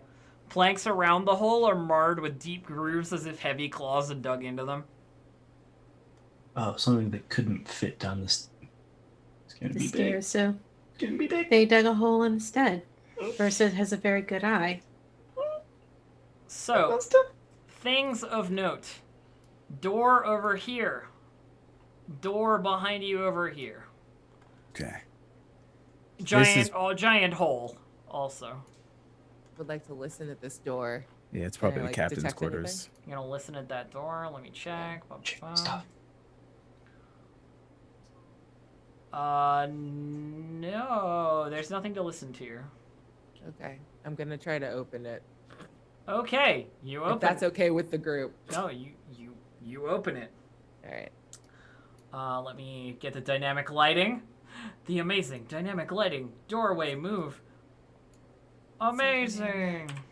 Ooh.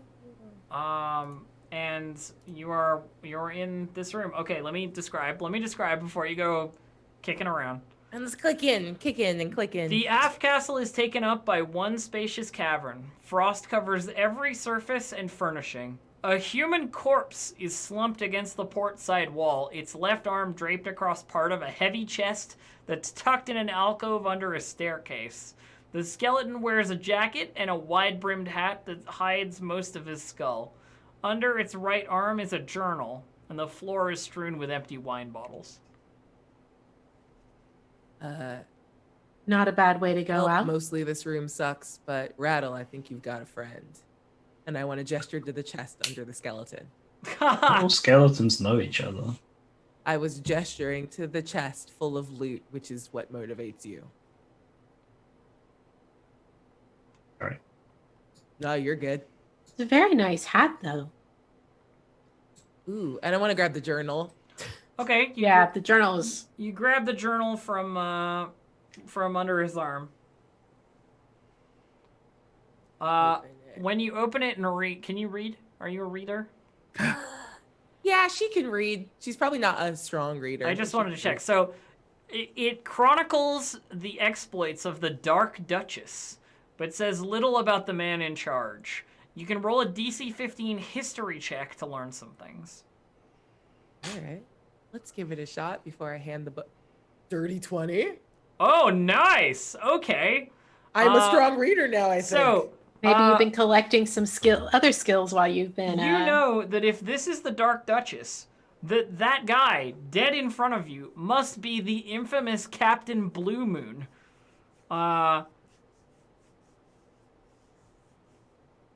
And Yeah. that you know a story or two about him, like you've heard of him before. People And come in with cool stories and you're- about Captain Blue Moon. you're definitely welcome to tell a story about Captain Blue Moon if you'd like to. Otherwise, I will continue. I just get to make one up? Yeah, Hell yeah, you just make something up about him. Know that he is cruel and fear instead of respect and cunning. You know, that kind of guy. The last time a big group of just like normal humans, it was wild, like actual humans walked into the bar. They were telling stories about the worst thing Captain Blue Moon had ever done. And one said that he sunk all of the ships of a group of traders that were coming to like help a group of people settle in the 11th town in 10 towns. And he destroyed all of the people that would be the 11th town. And another trader was, he talked about how there was a king, there was a king and he saw the kingship and the king tried to ransom all of his kingdom and all of the gold. But Captain Blue Moon said, "These are my waters." And he sunk like the entire retinue of the king's fleet instead of letting the king pass because he cared more about being feared than even collecting gold. And the third one, arson, murder, and jaywalking. Sounds good. And then the third guy was just like, yeah, and he was mean to animals. And he didn't tip well. What? Yeah, he's a the bad hell? tipper. I just like throw a knife into his Yeah. skull. He's a bad tipper. Oh. So like there's some fame to this Captain Blue Moon guy. You know, he is a well-known pirate, a Luskin pirate. Ooh. And you flip the journal. You flip through the journal, and the final entry in the journal reads, "That damned white dragon is back, circling above me like a vulture. I reckon she could carry this ship back to Luskin if she were a mind to die from starvation, bitter cold, or a dragon. Choices. He clearly picked the drink himself and drink a lot and freeze to death option. The reason I was freaking out was because like when we started going there, I sent Abri a message. I'm like, putting these pieces together, if there's treasure and it's abandoned and there's displaced, there's probably a dragon here. Wow. Oh, Nailed yeah. it. Gabe just didn't want to say I'm anything not else. saying that I'm incredible at foreshadowing, but Wow. So Is Bursa reading that entry aloud? Yeah, absolutely. So Yeshivan just sort of looks at Vadrux and like kind of rubs their temples with their fingers. This should be I'm fun. into it. Let's do it. so Of course you're into it. Rattle, would you like to know about the chest? I would love to. The chest is absolutely frozen shut. You could scrape away the ice, but it would take some time, or you could, melt it somehow. I can't get to the lock. I can't pick it. It's too cold. Does Okay. anybody wanna? Do you want me to do it? Yeah, We yeah. should probably take it later. Oh, on the way out. Oh. Yes. Dragon kill him first. Oh, I'm terrified. I wonder if I can turn his scales black. It occurs to you that you may have to make a quick exit we from this hear that? place at some point.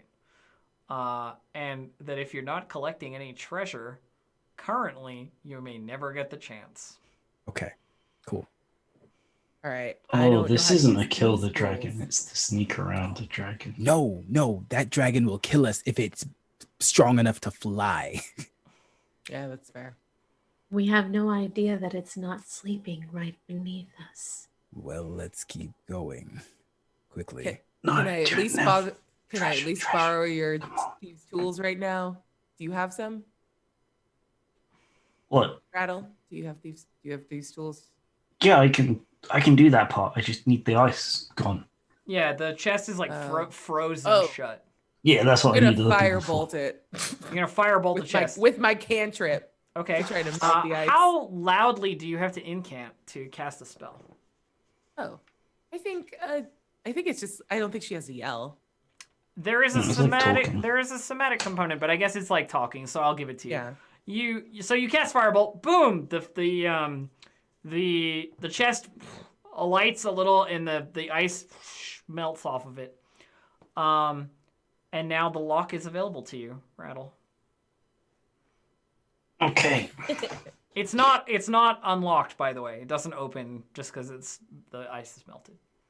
No. I'll give it a go with thieves' tools. Did it? Okay, yeah. Roll it. Which stat do you Dex. normally think? Okay.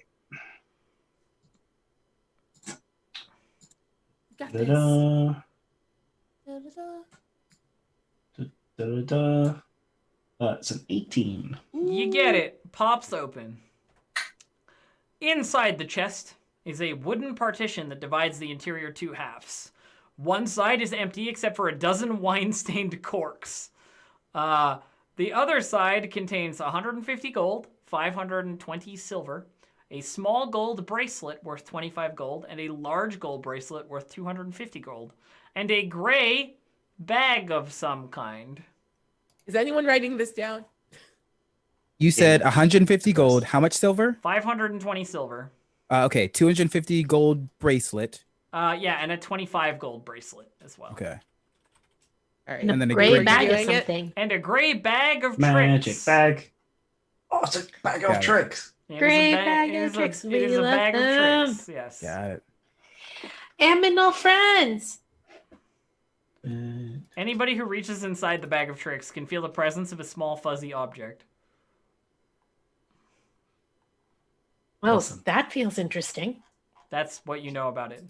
Don't touch it. Come on, it's magic. What are you doing? You're not a wizard. I don't know. The fuzzy object feels actually kind of soft. Yeah, I'm sure it does. That's great. I love tactile responses. We should keep looking before. Yeah. Are we okay with Yeshivan holding on to the gray bag for right now? Sure. That's what. Please do. Sure. Oh, thanks. Let's The take it off my door. list. Other door. Okay, you're going to the other door, Dave? Yes, please. Okay, so you can open that door. Yep. Let me... Ba-ba-ba. Stand on the other boat because I like to be the highest. I am part cat. I mean, Like a cat, yeah. you're already the highest It anyway because you're the opens. tallest. Into a hallway. Right. 1, 2, 3. The door at the end's open. It is, yes. Okay. I will lightly step past the closed doors up towards the open one. Okay. Looking into that storage room, Rattle, you can see that the foremost cabin holds 2 rime-covered barrels, lying next to which is a rat that obviously perished from the cold. Mooring ropes and fishing nets hang from hooks along the back wall. Yeah, I turn to everyone and kind of shake my head. Take the room to my left. Room to your left? Okay. So you open that door. Everything is kind of coated in a layer of frost and it's a little resistant, but none of it is locked. Okay. You know what I mean? Like, you gotta push it. So you open it up. In this narrow cabin, shelves and containers are scattered on the floor amid piles of dirty bandages. Small clusters of dried leaves are frozen to the floor in places. A disheveled, frost-covered bed is tucked in the alcove under a wooden staircase. I'll just quick look under the bed, and if there's nothing. You look under the bed? Mhm. So under the bed, there are 3 vials of antitoxin, a healer's kit, and a vial of holy water. Oh, God. It literally says if they look Shell. under the bed, they find X. Ha! RPGs have Dope. trained me. Yep. Now we have to start digging through the fish, see if we find anything in those. Yeah. I'll take this top door to Oh, yeah, that one? my right. Yeah. Yep. Let me just grab I feel like we're for you. playing Return of the Obra Dinn right now. Hey, it is a little bit Return of the Obra Feels Dinn. very good. So, as the door comes open, a light breeze emerges from this room. Pieces of parchment and paper flutter on the floor. A large, detailed map of the Swords Coast takes up most of one of the walls. Take a quick look around, see if I notice anything. So there are two useful maps that you can discern when you look around. One is a 6-foot wide, 6-foot tall map of the Swords Coast hanging on the wall, and then there is also a map of Icewind Dale stored in a map case on the table. I think we already have a map of Icewind Dale, but I'll take this one. It looks pretty. Unfold, yeah, you could put it up in the tavern, maybe. You know, There you go. fold the map of the Swords Coast down, tuck it away. Before they leave the room, they kind of like go over to the Swords Coast map, and their fingers just sort of brush over Baldur's Gate, Mm-hmm. and then they head back out. Okay. Nothing of importance in there, but I found a pretty map for the tavern. One And I more. think the one last, more the one door. to the right. Yep. Yeah. Ba-ba-ba. We never had a map really, huh? You have a map of Icewind Dale. Okay. A frost-covered bed is shoved into one corner under a wooden staircase. The rest of the cabin is empty. I'm gonna check the bed again, just in Pick case. the bed. It's Yeah. it's empty. There's nothing. Cool. Under Alright. the pillow. It's frozen, Dave. Yeah, pull Well- the pillow up. I'll pull the pillow up. Come on. I want to do what Gabe did. I want to know where the thing is. I want to know where the thing is. Trying to think Where what thing? Where what thing is? There's. Nothing. I'll do like a quick once over the room just to make sure there's nothing in it. It's an empty cabin, basically. Cool. I'm not gonna wait. I'm not gonna waste your time. Cool. So then the only thing we really have left to do is go down again, right? Yes, that is correct. There is another Yeah. layer downward. I So kind of there- want to peer over the edge before we go down the stairs. Okay. Is there stairs that go down Yeah, there? I think the stairs are supposed to lead both directions. Okay. Hold on. Got it. I can't see another way that you would get down, so I Cool. assume it's the Jump. stairs. No, I'm glad. Just do a hop. I was gonna like tie a rope and stuff. I was prepared. Yeah, having a How Is quiet? How quiet are you being, by the way? Because like you can still hear like growls and like grunts from the underdeck where you would be headed to. Like they're just down the stairs. I don't think anybody said anything out loud necessarily outside of that captain's cabin. Sure, but like, are you Yeah, actually definitely. being stealthy or are you? Certainly, yeah. Okay. I would try to, but I'm Yeah, I think we're willing to trying let a to. roll tell me. All right, how to get a wonderful. job. Well, we will find out next week if you are stealthy enough to avoid detection. Because By what? There's nothing scary down there, elf. Yeah, this is a perfectly normal This is salvage chill. operation. Dragon's not home. Deliberately chill. Sure, Yeah. sure. There's nothing down there. Chill Yeah. times. But that will be it for us for today, my dear friends. We will roll a stealth check at the beginning of next session. Whoa, Everything is fine. wonderful, wonderful. So I like when you burst that. you can find my dear friends in other places when they are not playing games with me here on Roll20, and they are going to tell you where those places are currently. Aki, why don't you go first today? Sure. Hi, everybody. I'm Aki, and you can find me on Twitter and Instagram, though Instagram's kind of a waste of my time, so following me there would also be a waste of your time. You can follow me in both of those places at Mix Genie in a Bottle. That's MXGINIINABOTTLE. And my entire Twitch streaming schedule is also available over on my personal Twitch, twitch.tv/ShidariAki. That's SHIDARI DAREAKI. But you can catch me after this at 6:30 PT over on Q Times playing Clear Skies, a Star Trek Adventures RPG with the Streampunks. And then on Thursdays, you go catch me doing some stuff that you can check out more information about on my Twitter. And then on Sundays, you can catch me over on Saving Throw Show at 4 p.m. PT playing New Pantheon Academia with my brand new character, Emancipation Brown, who is a demigod of Ma'at, the Egyptian goddess of truth, justice, and harmony. They're complete total dits, and I love playing them. Manny is a full cutie. Aw, thank you. I appreciate you. I love Manny. They're fun. Anyways, but yeah, and of course you can catch me here at the Chaos Initiative every Monday at 1 p.m. We have a good time. And obviously, so chaos. Let's go Dave next. Dave. Yeah, thanks everybody for coming and watching. Congratulations to our winner in the raffle. Hopefully you enjoy this as much as we are. If you'd like to find out other stuff that I am doing, I'm on Twitter at Dave_the_human, and the place that you will be able to find me for the rest of the week is in the Shadowlands, because I'm going to go play World of Warcraft now. Just came out. Seems legit, yeah. Let's go Bria next, because I just am picking people at random. Hi, I'm Abria Iyengar. You can catch me on social media at Quiddy, Quiddie, and I stream all over the place. On Tuesdays, you can catch me. Tomorrow is the season 1 finale of Operation Emberfall, which is a Phoenix Dawn command game over on Q Times at 5:30, and then at 8 o'clock, session 2 of our Good Society game over on Saving Throw Show at 8 p.m. For Tales of Salt Bay. On Wednesdays is The Unleashed, which is a Masks RPG that I run over on Strawberry 17 Plays at 6:30. It's very, very cool and epic in scope and has been super fun so far.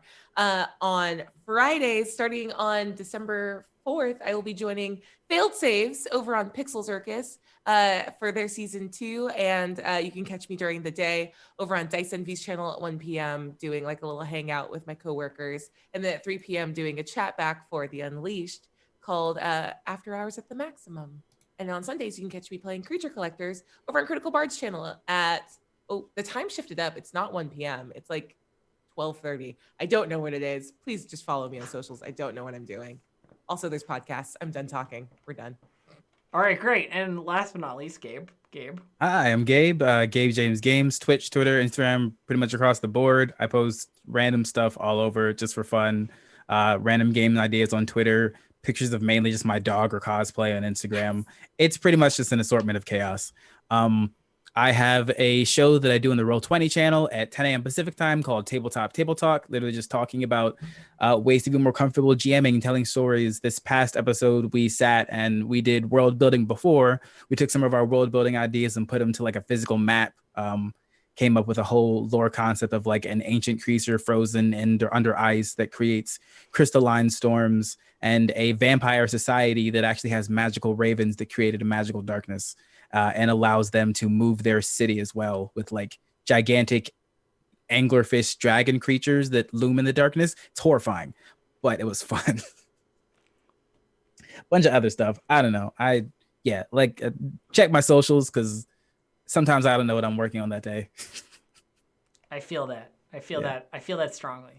For me personally, you can find me at twitch.tv/distractedelf or on Twitter at distractedelf, and anything that you might want to know about me, you can find out in either of those places. I'm a streamer. I do streaming things. That's basically it. And of course, if you liked today's Icewind Dale Rime of the Frostmaiden episode, you thought to yourself, you know what I would like to do? I would like to go to the Dark Duchess and raid it for treasure and worry about what lives beneath.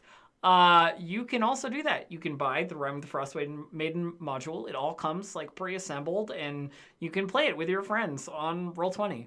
And if Rime of the Frostmaiden is not your jam, even if D&D is not your jam, Roll20's got you covered with like every permutation of a tabletop game you could possibly imagine. And you should check it out. And especially in these trying times, you don't have to go anywhere. You can just sit at your computer and be a huge nerd. Yeah, there you go. You should definitely do that. Sign up. New Roll20 accounts every day. Do it. Yeah. And we'll see you guys later. Have a good one. Bye. Bye.